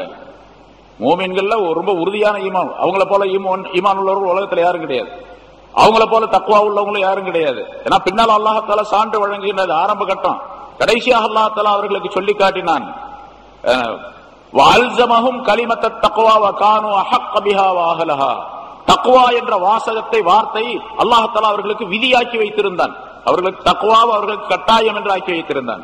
கானூ அஹக்க பிஹா வ அஹ்லஹா, அது தக்வாவுக்கு தகுதி பெற்றவர்களாகவே அவர்கள் இருந்தார்கள், தக்வாவுக்கு இலக்கணம் உடையவர்களாக அவர்கள் இருந்தார்கள் என்று அல்லாஹ் அவர்களை பாராட்டுகின்றான். அப்படிப்பட்டவர்கள். ஆனா இது ஆரம்ப கட்டத்தில் அல்லாஹ் இந்த மாதிரி சின்ன ஒரு சச்சரவு மனக்கசப்பு ஏற்படக்கூடாது என்று, ஏன்னா அவர்களிலே மனக்கசப்பு ஏற்பட்டு விட்டால் அது மிகப்பெரிய தவறாக ஆகிவிடும், விபரீதம் ஏற்பட்டுவிடும். அதனால ஃபத்தகுல்லாஹ, நீங்கள் அல்லாஹை பயந்து கொள்ளுங்கள், சஹாபாக்களே அல்லாஹை நீங்கள் பயந்து கொள்ளுங்கள். வாஸ்லிஹு ஸாத பைனிக்கும், உங்களுக்கு மத்தியிலே ஒரு சுமூகமான சூழ்நிலையை நீங்கள் ஏற்படுத்திக் கொள்ளுங்கள். மனக்கசப்புலாம் இருக்கக்கூடாது, எல்லாரும் மன ஒற்றுமையாக இருக்க வேண்டும். வாத்தி அல்லாஹ் வ ரசூலுஹு இன் குன்தும் முஃமினீன், ஈமானிலே நீங்கள் நிரப்பம் பெற வேண்டும் என்று விரும்பக்கூடியவர்களாக இருந்தால், இன் குன்தும் முஃமினீன் என்று சொன்னால் நீங்கள் முஃமின்களாக இருந்தால் அப்படின்னா நீ முஃமினாத்தா இருக்கிறாங்க அவங்க, ஆனா ஈமானிலே நிரப்பம் பெற்ற முஃமின்களாக நீங்கள் இருக்க வேண்டும் என்று விரும்பினால் அல்லாஹ்வுக்கு கட்டுப்படுங்கள், அவருடைய ரசூலுக்கு கட்டுப்படுங்கள் என்று அல்லாஹ் தஆலா சொல்லுகின்றார். இந்த ஆயத்து பொதுவாக இந்த வத்தகுல்லாஹ வாஸ்லிஹு ஸாத பைனிக்கும் வாத்தியுல்லாஹ வ ரசூலுஹு இன் குன்தும் முஃமினீன், இது சஹாபாக்களுக்கு பிரத்யேகமாக அருளப்பட்டதாக இருந்தாலும் கூட உலக முஸ்லிம் எல்லாத்துக்கும் சேர்த்து அல்லாஹ் தஆலா சொல்லி காட்டுகின்றார். இப்ப நம்ம எல்லாம் என்ன பண்ணணும், இந்த ஆயத்தை கவனத்தில் வைத்தால் எந்த விதமான பிரச்சனையும் இல்லாமல் எல்லா முஸ்லிம்களும் ஒற்றுமையாக இருக்கக்கூடிய சூழ்நிலையை உருவாக்கி கொள்ள வேண்டும். என்னென்ன கசப்புகள் இருக்கின்றதோ, மாற்றங்கள் இருக்கின்றனோ அவற்றை எல்லாம் விட்டுவிட்டு எல்லாம் ஒற்றுமையாக இருக்கக்கூடிய சூழ்நிலையை உருவாக்க வேண்டும். அல்லாஹ் என்ன சொல்லுகின்றான், ரசூல் என்ன சொல்லுகின்றார்கள், அந்த சட்டங்கள் எப்படியெல்லாம் வடிவமைக்கப்பட்டிருக்கின்றன அதை முறையாக பேணி நடக்கக்கூடியவர்களாக இருந்துவிட்டால் பிரச்சனைகள் இருக்காது. ரசூலுல்லாஹி ஸல்லல்லாஹு அலைஹி வஸல்லம் அவர்களிடத்தில் யார் வந்தாலும் சரி, ஏதாவது உபதேசம் செய்ய ஆரம்பித்தால் முதலாவதாக சொல்லக்கூடிய வாசகம் ஃபத்தகுல்லாஹ், அல்லாஹ்வை நீங்கள் பயந்து கொள்ளுங்கள் அப்படின்னு தான் சொல்லுவாங்க. அல்லாஹ்வுடைய தக்வாவை கொண்டு ஊசிக்கும் பித்தக்வல்லாஹ், அல்லாஹ்வுடைய தக்வாவை உங்களுக்கு நான் உபதேசிக்கின்றேன் என்பதா சொல்லாமல் எந்த பயானையும் ஆரம்பிக்க மாட்டாங்க ரசூலுல்லாஹி ஸல்லல்லாஹு அலைஹி வஸல்லம். அதனால ஜும்மாவுடைய குத்பாவில் ஷாஃபிஈ மذஹபில் அது கட்டாயமாக ஃபர்லாக ஆக்கப்பட்டு இருக்கின்றது. ஊசிக்கும் பித்தக்வல்லாஹ் அப்படின்னு சொல்ற வாசகம் அப்படியே சொல்லணும், இல்லைன்னா குத்பா கூடாது. அதற்கு அனஸ் ரலியல்லாஹு தஆலா அவர்கள் சொன்னார்கள், அறிவிக்கின்றார்கள், ஒரு நாள் ரசூலுல்லாஹி ஸல்லல்லாஹு அலைஹி வஸல்லம் அவர்களோடு நாங்கள் உட்கார்ந்து கொண்டிருந்தோம். திடீரென்று ரசூலுல்லாஹி ஸல்லல்லாஹு அலைஹி வஸல்லம் அவர்கள் சிரித்தார்கள். தங்களுடைய இந்த பல், கடவாய் பக்கத்தில் இருக்கக்கூடிய இந்த முதல் பல் இருக்கின்றதே, அந்த பல் தெரியக்கூடிய அளவுக்கு சிரித்தார்கள். ஹஜ்ரத் உமர் ரலியல்லாஹு தஆலா அவர்கள் கேட்டார்கள், யா ரசூலல்லாஹ், என்னுடைய தாயும் தந்தையும் தங்களுக்கு அர்ப்பணமாக தாங்கள் ஏன் அப்படி சிரிக்கிறீங்க, என்ன விஷயம் அப்படின்னு கேட்டாங்க. நான் எல்லாரும் கேட்கறது பயந்துக்குவாங்க, அவர் தான் கேட்பாரு, வேற யாரும் கேட்க மாட்டாங்க. நிறைய கூட்டங்கள்ல பார்க்கலாம் கேட்டாங்க.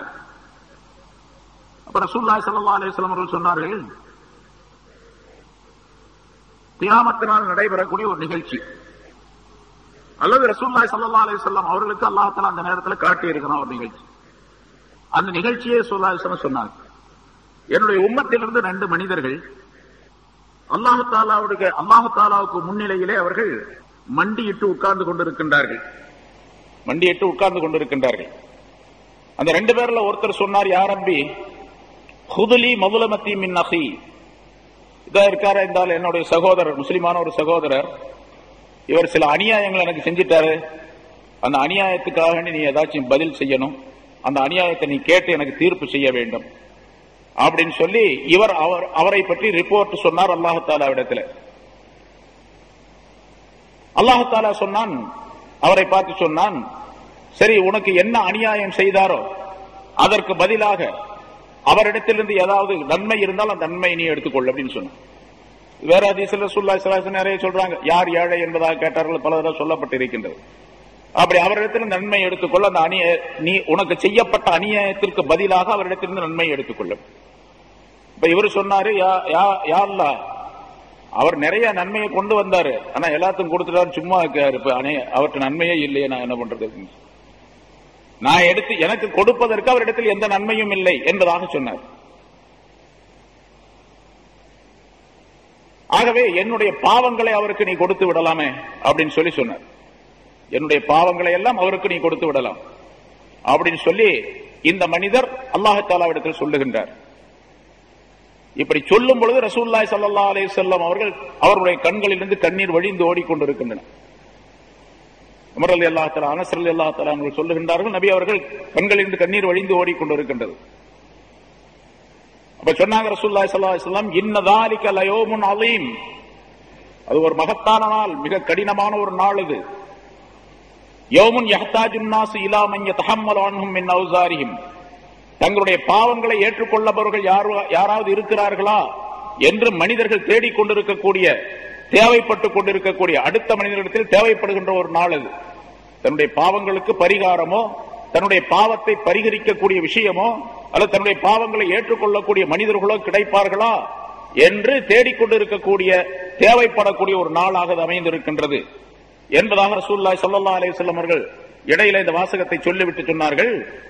அல்லாஹ் தஆலா சொல்லுவான், அந்த யார் ரிப்போர்ட் செஞ்சார் பாருங்க, அந்த 2 பேர்ல ஒருத்தர், இந்த ஆள் எனக்கு அநியாயம் செஞ்சிட்டார் அப்படின்னு சொல்லிட்டு, அவருக்கெல்லாம் இப்ப அவர்கிட்ட கொடுக்கறதுக்கு நன்மை இல்லை, இவருடைய பாவத்தை அவருக்கு கொடுக்க வேண்டும் அப்படின்னு இவர் விரும்புறாரு. ஆனா அல்லாஹ் தஆலா தீர்ப்பளிக்கல. என்ன இந்த நேரத்தில் அல்லாஹ் தஆலா அந்த மனிதரை பார்த்து சொல்லுகின்றார், யார் ரிப்போர்ட் பண்ணாரோ தாலிபு, அவரை பார்த்து சொல்லுகின்றான், இர்ஃபா பஸரக வன்துர், நீ உன்னுடைய தலையை உயர்த்தி பார், சொர்க்கம் தெரியும், சொர்க்கத்திலே என்ன நடக்கின்றது, என்ன இருக்கின்றது என்று நீ பார் என்பதாக அல்லாஹ் தஆலா சொன்னார். அவர் தன்னுடைய தலையை உயர்த்தி பார்த்தார். அங்கே ஒரு பெரிய பட்டணம், பெரிய சிட்டி, ஒரு பெரிய பட்டணம் ஒன்று தெரிந்தது. தலையை உயர்த்தி பார்த்தார், மேல பெரிய பட்டணம், பட்டணம் பெரிய ஊர், ஒரு பெரிய சிட்டி தெரிந்தது. அது நிறைய ஏராளமான மாளிகைகள் இருக்கின்றன, பங்களாக்கள் நிறைய இருக்குது, எல்லாம் வெள்ளியினால் செய்யப்பட்டு இருக்கின்றன. தங்கத்தினாலான கோட்டைகள் நிறைய இருக்கின்றன. அதுல முத்து பவளங்கள் வைரங்கள் வைடூரியங்களால் அது பதிக்கப்பட்ட தங்க கோட்டைகள் நிறைய இருந்து கொண்டிருக்கின்றன. இதை பார்த்த அவரு அல்லாஹ் தஆலா இடத்துல திரும்ப கேட்கிறார், யாரெல்லாம் இந்த வீடுகள்லாம், இந்த மாளிகை எல்லாம் யாருக்குரியது, எந்த நபிக்கு நீ கொடுக்க போகின்றாய், அல்லது எந்த சித்தியத்துக்கு நீ அதை தரப்போகின்றாய், எந்த சாலிஹான மனிதருக்கு அதை நீ தரப்போகின்றாய், எந்த ஷஹீதுக்கு தரப்போகின்றாய் என்பதாக இவர் அல்லாஹ்விடத்தில் கேட்டார்.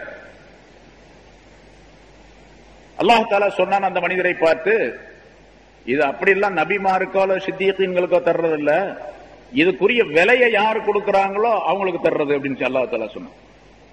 விலையை யார் தர்றாங்களோ கிரையம் தந்தாங்கன்னா கொடுத்துறது அப்படின்னு சொல்லி அல்லாஹ் தஆலா சொன்னான்.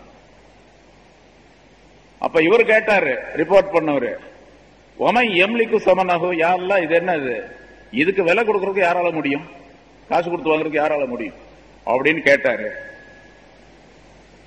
அல்லாஹ் தஆலா சொன்னா உன்னால முடியும் அப்படின்னு அல்லாஹ் சொன்னான். அவரை பார்த்து சொன்னா உன்னால முடியும், என்னால முடியுமா, என்கிட்ட எவ்வளவு காசு இருக்குது வாங்குறதுக்கு அப்படின்னு.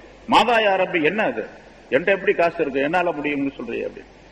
அப்ப அவர் சொன்னார், அல்லாஹ் தஆலா சொன்னான், தாஃபு அன் அஹீக, உனக்கு அநியாயம் செய்து விட்டார் என்று இந்த மனிதரை பற்றி சொல்லுகின்றாய் உன்னுடைய சகோதரர், இவரை நீ மன்னிப்பதுதான் அதுக்கு விலை அப்படின்னு.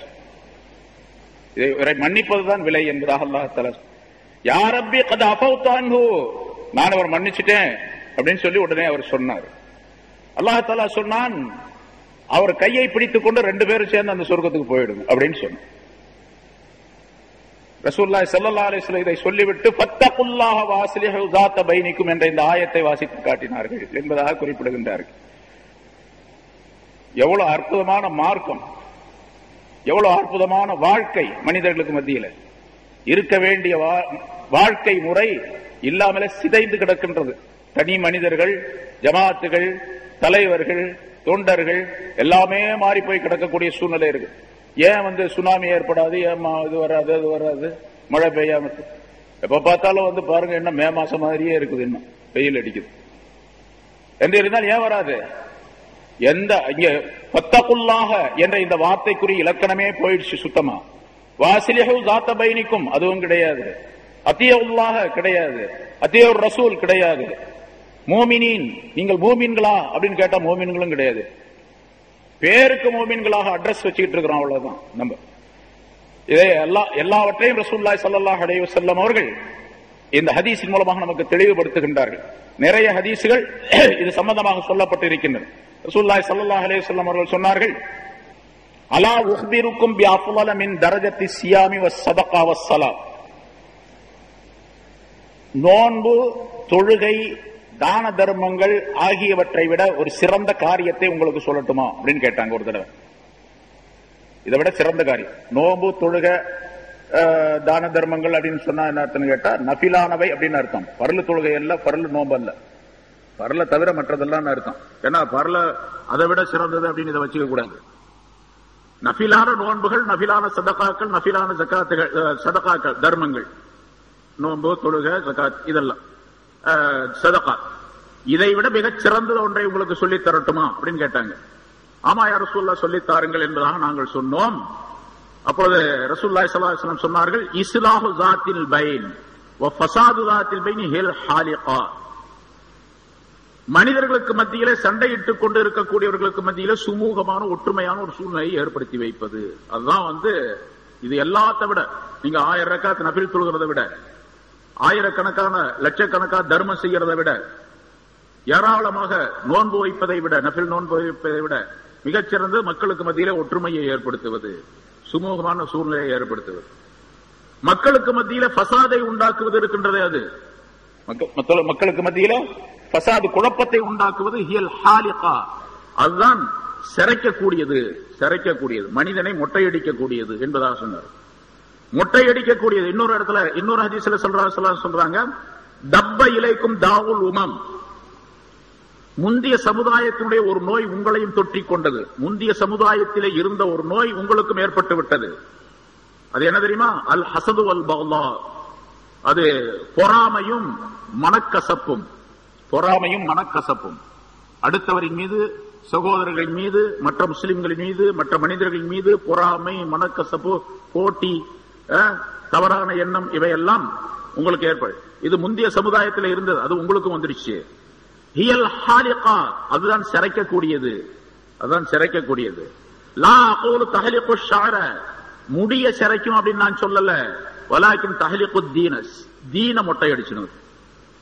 உங்கள்கிட்ட இது இருந்துச்சுன்னா, போட்டி, பொறாமை, தீமையான எண்ணங்கள், தவறான எண்ணங்கள், அடுத்தவரை கெடுக்க வேண்டும் என்ற மக்ரு, சூழ்ச்சி, இவையெல்லாம் இருந்தால் தீனை மொட்டையடித்து விடும். நீங்க நினைச்சுக்கிட்டு இருக்கிறீங்க அவரை பொறாமை வைத்து அவருக்கு நம்ம தகுந்த வேலைகளை செய்து அவரை எப்படியாவது கெடுத்து நாம் முன்னுக்கு வந்து விடலாம், மேலேறி விடலாம், சிறந்தராயிடலாம் அப்படின்னு நினைக்கிறீங்க. இல்ல இல்ல, உங்கள்கிட்ட தீனே இருக்கா, தீன மொட்டையாகி போயிடும் என்று ரசூலுல்லாஹி ஸல்லல்லாஹு அலைஹி வஸல்லம் இதையும் சொன்னாங்க. பாருங்க, நான் முடி சிரைக்கிறது அப்படின்னு சொல்லல, அத தீன மொட்டை அடிச்சுனா அது தீன சிரைச்சிடும் உங்கள்கிட்ட இருந்து என்று சொல்லுகின்றார்கள். அதனால அல்லாஹ்வுடைய பயம் இல்ல, இஸ்லாஹு ஸாத் பைன், உங்களுக்கு மத்தியில ஒற்றுமையான சூழ்நிலையை உருவாக்கி கொள்ளவில்லை, அல்லாஹ்வுக்கு ரசூலுக்கும் கட்டுப்படவில்லை, சரியான மூமினாக இல்லை, தீன் போயிடும். தீன் போயிடுச்சுன்னா எதுவுமே இருக்காது.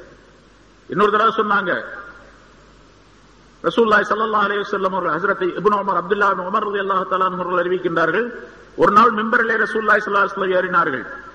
ரொம்ப சத்தம் போட்டு சொன்னாங்க. எப்பவுமே சாதாரணமாக தான் பேசுவாங்க, அன்னைக்கு ரொம்ப சத்தம் போட்டு சொன்னாங்க, யா மாஷர மன் அஸ்ரஃப பிலிசானிஹி வலம் யுஃப்லில் ஈமான் இலா கல்பிஹி.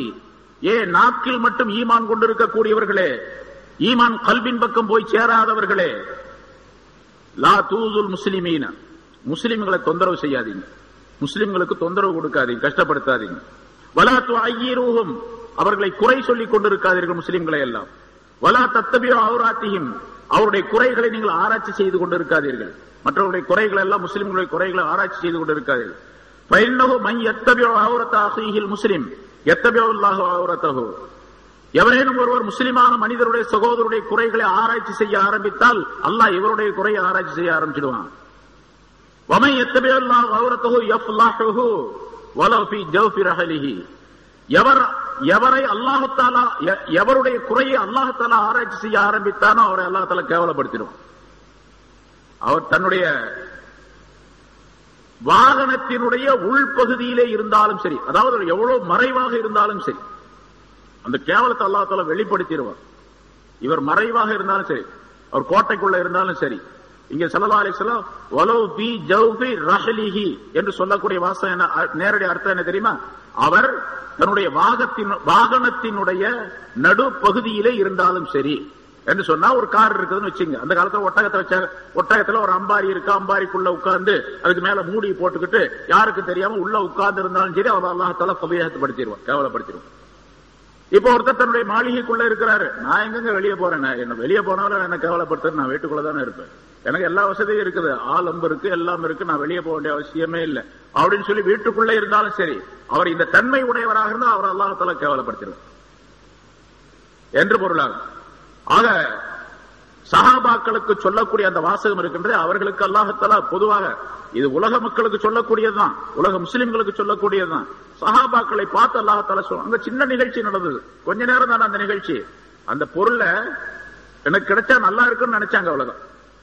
பாருங்க, அவர் சஅத் இப்னு வக்காஸ் அபீ வக்காஸ் ரலியல்லாஹு தஆலா அந்த பாலை தூக்கிட்டு வந்தாங்க, கொண்டு போய் அதுல போட்டுருன்னு சொன்னாங்க, போட போயிட்டாங்க. அவ்வளவு மாட்டேன்னா சொல்லல.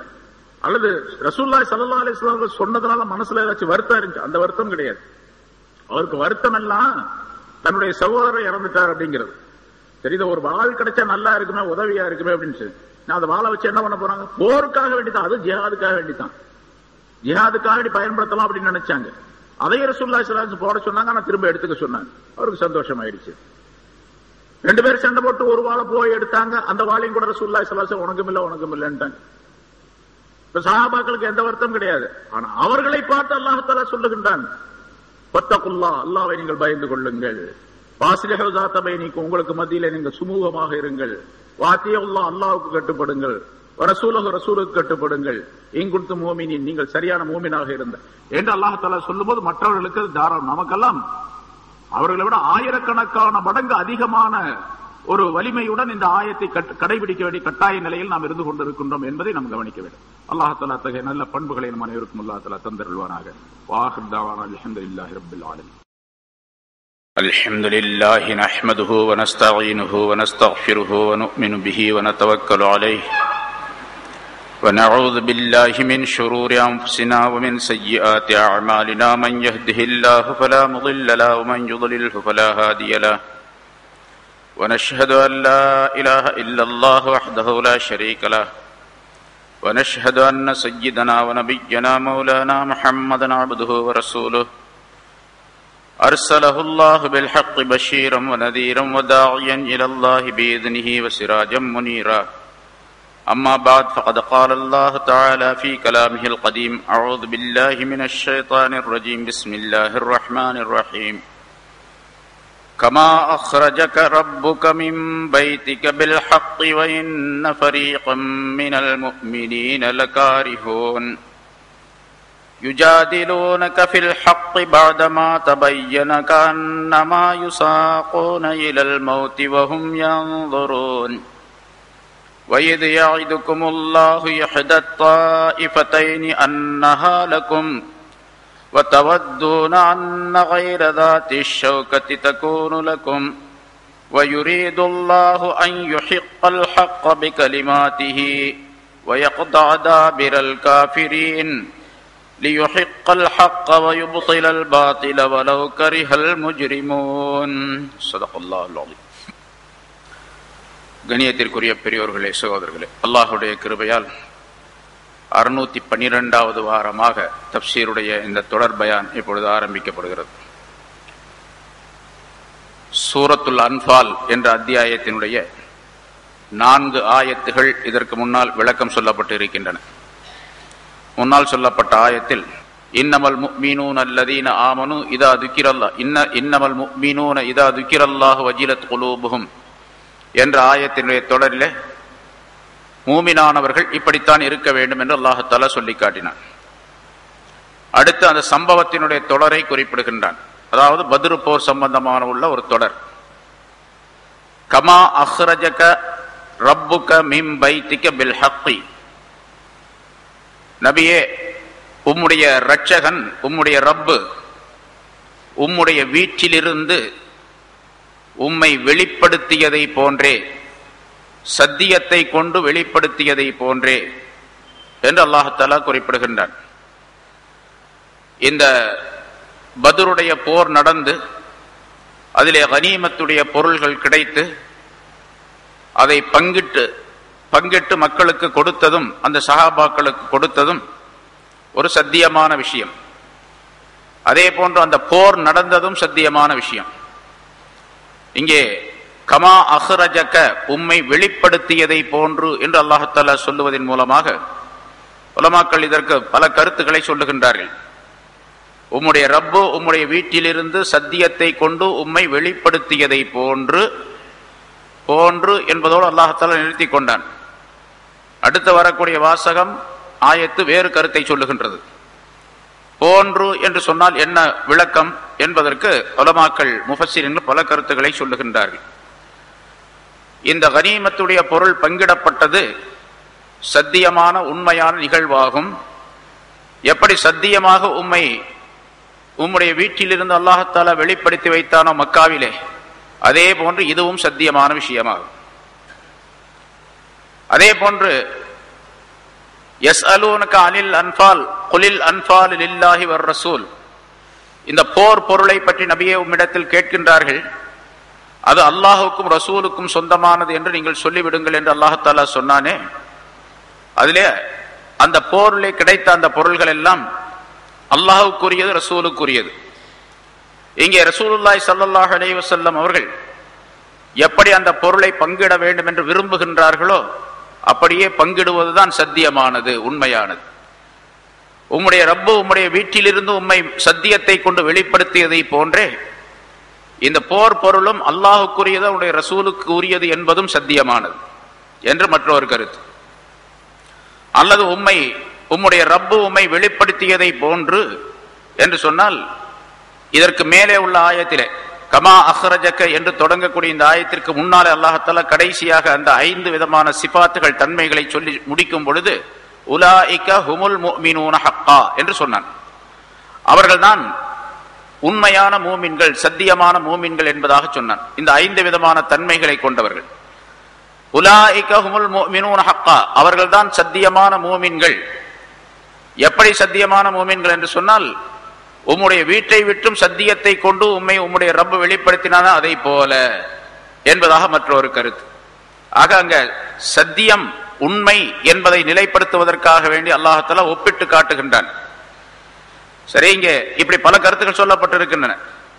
இங்கே அல்லாஹ்தாலா சொல்லக்கூடிய இந்த ஆயத்தினுடைய கருத்து, உம்முடைய வீட்டை விட்டும் உம்முடைய ரப்பு சத்தியத்தை கொண்டு உம்மை வெளிப்படுத்திய பொழுது என்றும் அர்த்தம் செய்யப்பட்டிருக்கின்றது. சரி, என்ன நிகழ்ச்சி அது? அது மக்காவிலிருந்து மதீனாவுக்கு ஹிஜ்ரத் செய்யக்கூடிய சட்டத்தை அல்லாஹ்தாலா அந்த உத்தரவை கொடுத்து அவர்களுடைய வீட்டிலிருந்து அவர்களை வெளிப்படுத்தினான இந்த நிகழ்ச்சியை அல்லாஹ்தாலா இங்கே சொல்லி காட்டுகின்றார். இந்த சம்பவம் எல்லாத்துக்கும் தெரிஞ்சது. மக்காவில ரசூலுல்லாஹி ஸல்லல்லாஹு அலைஹி வஸல்லம் 13 ஆண்டு காலம் இருந்தார்கள். பல தொந்தரவு இன்னல்களுக்கு உள்ளாக்கப்பட்டார்கள். கடைசியாக அல்லாஹ்தாலா ஒரு நாள் இரவு அவர்கள் தங்களுடைய வீட்டிலே இருக்கும் பொழுது அல்லாஹ்தாலா உத்தரவு கொடுத்தான், நபியே உடனடியாக நீங்கள் வெளியாகி மதீனாவுக்கு செல்லுங்கள் என்பதாக சொன்னான் அல்லாஹ்தாலா. ஹிஜ்ரத்துடைய உத்தரவு வந்தது. ரசூலுல்லாஹி ஸல்லல்லாஹு அலைஹி வஸல்லம் தங்களுடைய வீட்டிலே இருந்து கொண்டிருக்கின்றார்கள். அந்த வீட்டிலே தூங்கிக் கொண்டிருக்கின்றார்கள். அந்த நேரத்திலே இந்த செய்தி சொல்லப்பட்டது. அருகிலே ஹஜ்ரத் அலி ரலியல்லாஹு தஆலா அன்ஹு அவர்களும் அங்கே படுத்திருக்கின்றார்கள். இவர்களுடைய படுக்கையிலே அலி ரலியல்லாஹு தஆலா அன்ஹு அவர்களை படுக்க வைத்துவிட்டு ஹஜ்ரத் ரசூலுல்லாஹி ஸல்லல்லாஹு அலைஹி வஸல்லம் அங்கிருந்து வெளியானார்கள். இந்த சம்பவம் எல்லாத்துக்கும் தெரியும். அந்த மக்காவாசிகள் எல்லோருமாக சேர்ந்து இன்று ஒரு முடிவு கட்டிவிட வேண்டும், இந்த நபி முஹம்மது ஸல்லல்லாஹு அலைஹி வஸல்லம் அவர்களுக்கு ஏதாவது ஒரு முடிவு கட்டிவிட வேண்டும் என்பதாக ஒரு தங்களுடைய தாருன் நதுவா என்று சொல்லப்படக்கூடிய மன்றத்திலே ஒன்றாக கூடி அவர்கள் ஆலோசனை செய்தார்கள். கடைசியாக முடிவு செய்தது அவர்கள், நம்முடைய குடும்பத்தில் உள்ள ஒவ்வொரு கிளையிலும் ஒவ்வொரு வாலிபரை தேர்ந்தெடுத்து ரசூலுல்லாஹி ஸல்லல்லாஹு அலைஹி வஸல்லம் அவர்கள் தங்கி இருக்கக்கூடிய அந்த வீட்டுக்கு வெளியே 2 வரிசையிலே நின்று கொண்டு, அவர் காலையிலே சுபுகுடைய நேரத்திலே கதவை திறந்து கொண்டு வெளியே வரக்கூடிய நேரத்திலே எல்லோருமாக சேர்ந்து ஒரே நேரத்தில் அவரை தாக்க வேண்டும். அந்த இடத்திலேயே அவர் இறந்து விட வேண்டும். யார் முந்தி தாக்கினார், யார் பிந்தி தாக்கினார் என்றெல்லாம் இருக்கக்கூடாது. அப்படி முன்னால் பின்னால் என்று இருந்தால் இவர்தான் முன்னால் அடித்தார், ஆகவே இவரின் மீது அந்த கொலை பழி சுமத்தப்பட வேண்டும் என்ற குற்றச்சாட்டு ஏற்பட்டுவிடும். ஆகவே எல்லாரும் சேர்ந்து ஒரே நேரத்திலே தாக்குதல் நடத்த வேண்டும் என்று முடிவு செய்து அதே மாதிரி வீட்டுக்கு காவல் இருந்தார்கள். காவல் இருக்கக்கூடிய அந்த நேரத்தில் அல்லாஹ் உத்தரவு கொடுத்தா நீங்க வெளியே போங்க அப்படின்ட்டு.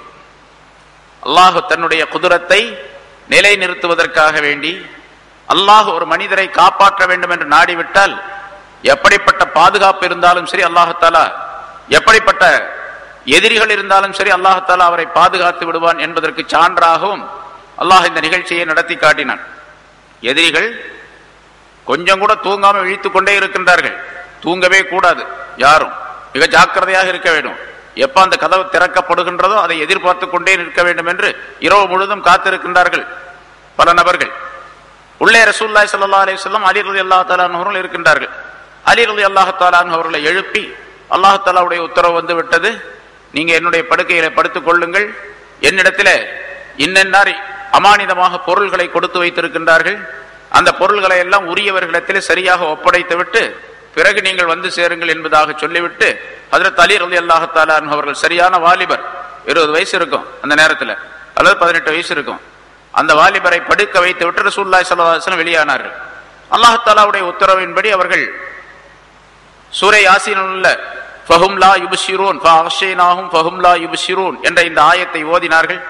ஒரு பிடி மண்ணை எடுத்தார்கள், அந்த மண்ணை எறிந்தார்கள்.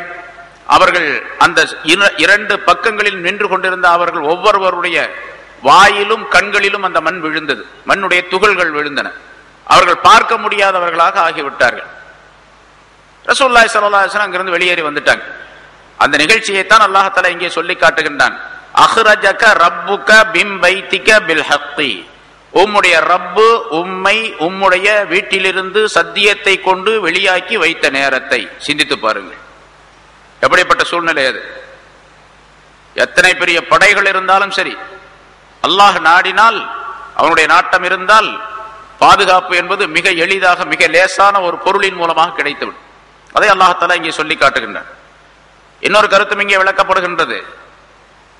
மக்காவிலிருந்து மதீனாவுக்கு போனது, அதாவது அந்த வீட்டை விட்டு வெளியேறி ஹிஜ்ரத் சென்றது, அது ரசூலுல்லாஹி ஸல்லல்லாஹு அலைஹி வஸல்லம் அவர்களுடைய முயற்சியின்படியோ அவர்களுடைய ஆலோசனையின்படியோ அவர்களுடைய தைரியத்தின் மீதோ அவர்களுடைய பொருளாதாரத்தின் மீதோ வேறு எந்த விதமான நடவடிக்கைகளிலும் அங்கிருந்து அவர்கள் வெளியாகவில்லை. அஹ்ரஜக ரப்புக, உம்முடைய ரப்பு உம்மை வெளியாக்கி வைத்தான், ரப்பு தான் வெளியாக்கி வைத்தான். மூமினானவர்களுக்கு இதில் மிகப்பெரிய படிப்பினை இருக்கின்றது நமக்கெல்லாம். அதாவது எந்த செயல் யார் மூலமாக செய்யப்பட்டாலும் செய்வது அல்லாஹ் தஆலா தான் என்று நம்பிக்கை வேண்டும். ஒரு மனிதன் எனக்கு 10,000 ரூபாய் கொடுக்கிறார் அப்படின்னு வச்சுங்க, 10,000 ரூபாய் அவர் கொடுத்தார், அவருக்கு நன்றி செலுத்த சுக்ர் செய்யணும், அது வேற விஷயம். ஆனா கொடுக்க செய்தது யார்? அல்லாஹ் தான் செய்தார். அல்லாஹ் அவருடைய கல்விலே அந்த எண்ணத்தை போட்டான், அது நடந்தது. ஒருவர் எனக்கு இடையூறு செய்கின்றார், துன்பம் விளைவிக்கின்றார், அதுவும் அல்லாஹ் தான் செய்வது. லாபம் கிடைத்தாலும் அல்லாஹ் தான் செய்கின்றான், நஷ்டம் ஏற்பட்டாலும் அல்லாஹ் தான் செய்கின்றான். கமா அஹ்ரஜக ரப்புக, உம்முடைய ரப்பு உம்மை வெளியாக்கி வைத்ததை போன்று. அவங்க வெளியானது அந்த யாசீன்ல உள்ள அந்த ஃபஅக்ஷைனாஹும் ஃபஹும் லா யுப்ஷிரூன் என்ற அந்த ஆயத்தை ஓதி மண்ணை எறிந்தார்களே, அந்த ஆயத்தை ஓதியதின் காரணமாகவோ அல்லது அந்த மண்ணை எறிந்து அவர்களுடைய கண்களிலே அது பட்டதின் காரணமாகவோ வெளியாகவில்லை. இதை ஒரு காரணமாக அல்லாஹ் தஆலா ஆக்கி வைத்திருக்கின்றான், அவ்வளவுதான். வெளியாக்கியது அல்லாஹ் தான். கமா அஹ்ரஜக ரப்புக, உம்முடைய ரப்பு உம்மை வெளியாக்கி வைத்த பொழுது, மின் பைத்திக பில் ஹக்கி, உம்முடைய வீட்டை விட்டும் சத்தியத்தை கொண்டு வெளியாக்கி வைத்த நேரத்தை நினைவு கூர்ந்து பாருங்கள். வ இன்ன ஃபரீகம் மினல் முஃமினீன லகாரிஹூன், நிச்சயமாக மூமின்களில் ஒரு சாரார் அவர்கள் வெறுப்புடையவர்களாக இருந்து கொண்டிருக்கின்றார்கள். எதை வெறுத்தவர்களாக? போர் செய்வதை வெறுத்தவர்களாக. அதாவது இந்த பத்ரு போரை பற்றி அல்லாஹ் தஆலா இங்கே நிகழ்ச்சியை தொடர்ந்து சொல்லுகின்றான். பத்ரு போர் நடந்த நிகழ்ச்சியை சொல்லி காட்டுகின்றான். பத்ரு போர் எப்படி நடந்தது அப்படிங்கிறத ஒவ்வொரு வருஷம் உங்களுக்கு ரமலான் மாசத்துல சொல்லப்படுகின்றது, பெரும்பாலும் தெரிஞ்சிருக்கு அந்த விஷயம். மக்காவிலிருந்து ரசூலுல்லாஹி ஸல்லல்லாஹு அலைஹி வஸல்லம் மதீனாவுக்கு போயிட்டாங்க. ஒரு வருஷம் ஆச்சு. 2வது வருஷம் இந்த குறைஷியர்கள் எல்லாம், மக்காவில் உள்ளவர்கள் எல்லாம் எப்படியாவது இந்த முஹம்மது ஸல்லல்லாஹு அலைஹி வஸல்லம் அவர்களையும் முஸ்லிம்களையும் வீழ்த்தி விட வேண்டும், அழித்து விட வேண்டும் என்பதற்காக வேண்டி, இஸ்லாத்தை இல்லாமலாக்கி விட வேண்டும் என்பதற்காக பல முயற்சிகள் செய்தார்கள். அதனால 2வது வருஷம் நமக்கு அதுக்கு பொருளாதாரம் தேவை, ஆயுதங்கள் தேவை. இந்த பொருளாதாரம் ஆயுதங்களை எல்லாம் தயார் செய்து கொள்வதற்காக, முதல்ல பொருளாதாரம் வேணும் ஆயுதங்களுக்கு, அதை தயார் செய்து கொள்வதற்காக வேண்டி ஒரு வியாபார கூட்டம், 40 பேர்கள் கொண்ட ஒரு வியாபார குழுவை சிரியா நாட்டிற்கு, ஷாம் நாட்டிற்கு அனுப்பி வைத்தார்கள். அது அபூ சுஃபியானுடைய தலைமையிலே அந்த குழு சென்றது.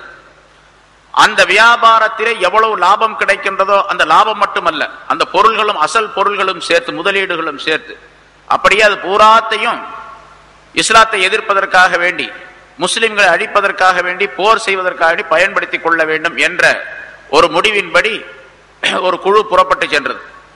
அதே மாதிரி அங்க சிரியாவுக்கு போனாங்க, வியாபாரம் செய்தார்கள், ஒரு பெரும் லாபத்தை திரட்டி கொண்டார்கள். அந்த பொருள்களோடு திரும்பி அவர்கள் வந்து கொண்டிருக்கின்றார்கள். இந்த செய்தி ரசூலுல்லாஹி ஸல்லல்லாஹு அலைஹி வஸல்லம் அவர்களுக்கு கிடைத்தது. இப்படி இஸ்லாத்தையும் முஸ்லிம்களையும் அழிப்பதற்காக இந்த பொருளை பயன்படுத்த போகின்றார்கள் அப்படின்னு சொன்னா என்ன செய்யணும்? ஒரு அரசாங்கமா இருந்தா அந்த பொருளை முதலாவதாக கைப்பற்ற வேண்டும். ஏன்னா அந்த பொருளின் மூலமாக இஸ்லாத்திற்கு எதிர்ப்பு இருக்கு, இஸ்லாத்தை அழிக்கக்கூடிய சூழ்நிலை இருக்கின்றது என்ற காரணத்தினால் அந்த பொருளை கைப்பற்ற வேண்டும்.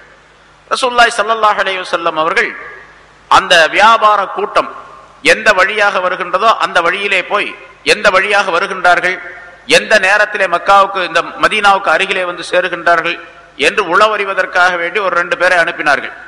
அவர்கள் உளவறிந்து வந்து விஷயத்தை சொன்னார்கள், இந்த நேரத்தில் இந்த இடத்திற்கு அவர்கள் வருகின்றார்கள் என்பதாக. ரசூலுல்லாஹி ஸல்லல்லாஹு அலைஹி வஸல்லம் அவர்கள் சில சஹாபாக்களை சேர்த்து கொண்டு அந்த இடத்திற்கு சென்றார்கள். வியாபார கூட்டம் எந்த வழியாக வருமோ, ஷாமில் இருந்து எந்த வழியாக வந்து மக்காவுக்கு போவார்களோ அந்த வழியிலே, மதீனாவுக்கு பக்கத்திலே உள்ள ஒரு சிலை, ஒரு இடம், ஒரு 80 மைல் 60 மைலுக்குள்ள இருக்கக்கூடிய ஒரு இடம், அந்த இடத்துல வந்து எதிர்பார்த்து கொண்டிருந்தார்கள். ஆனால் இப்படி ரசூலுல்லாஹி ஸல்லல்லாஹு அலைஹி வஸல்லம் அவர்களும் சஹாபாக்களும் வருகிறார்கள் என்ற செய்தி அபூ சுஃபியானுக்கு கிடைத்து விட்டது. நம்மை தாக்க வருகின்றார்கள், அதாவது நம்முடைய பொருளை எல்லாம் அபகரிக்க வருகின்றார்கள் என்பதாக செய்தி அவர்களுக்கு கிடைத்தது. உடனே அவர் என்ன பண்ணார்? அபூ சுஃபியான் என்ன செய்தார் என்று சொன்னால், ஒரு இடத்துல தங்கி கொண்டு, தங்குற வழியில ஒரு இடத்துல தங்கி வேகமாக ஒட்டகத்தில் குதிரையில் செல்லக்கூடிய ஒரு மனிதன், லம் லம் என்று பெயருடையவர், அந்த மனிதரை மக்காவுக்கு அனுப்பி வைத்தார். அவருக்கு ஒரு 20 தீனார் கூலி பேசி, உனக்கு 20 தீனார் தரப்படும், நீ வேகமாக போய் மக்காவில் அபூ ஜஹல் இடத்துல இந்த மாதிரி முகம்மதுடைய கூட்டத்தினர் நம்மை தடுத்து நிறுத்தி நம்முடைய பொருளை அபகரிப்பதற்காக வேண்டி வந்து கொண்டிருக்கின்றார்கள், அங்கே தயாராக இருக்கின்றார்கள், ஆகவே நீங்கள் ஒரு படையோடு வர வேண்டும் என்பதாக செய்தி அனுப்பினார்கள். அபூ சுஃபியான் செய்தி அனுப்பினார். அந்த லம்லம் என்ற மனிதன் புறப்பட்டு சென்று கொண்டிருக்கின்றார். இந்த நேரத்தில் மக்காவிலே ரசூலுல்லாஹி ஸல்லல்லாஹு அலைஹி வஸல்லம் அவர்களை கொண்டு இந்த ஈமான் கொண்டவர்களும் பலர் அங்கேயும் இருக்கின்றார்கள். ஒவ்வொருத்தராவா வந்துகிட்டே இருக்கிறாங்க மதீனாவுக்கு. ஆத்திகா என்று ஒரு பெண், அதாவது ரசூல்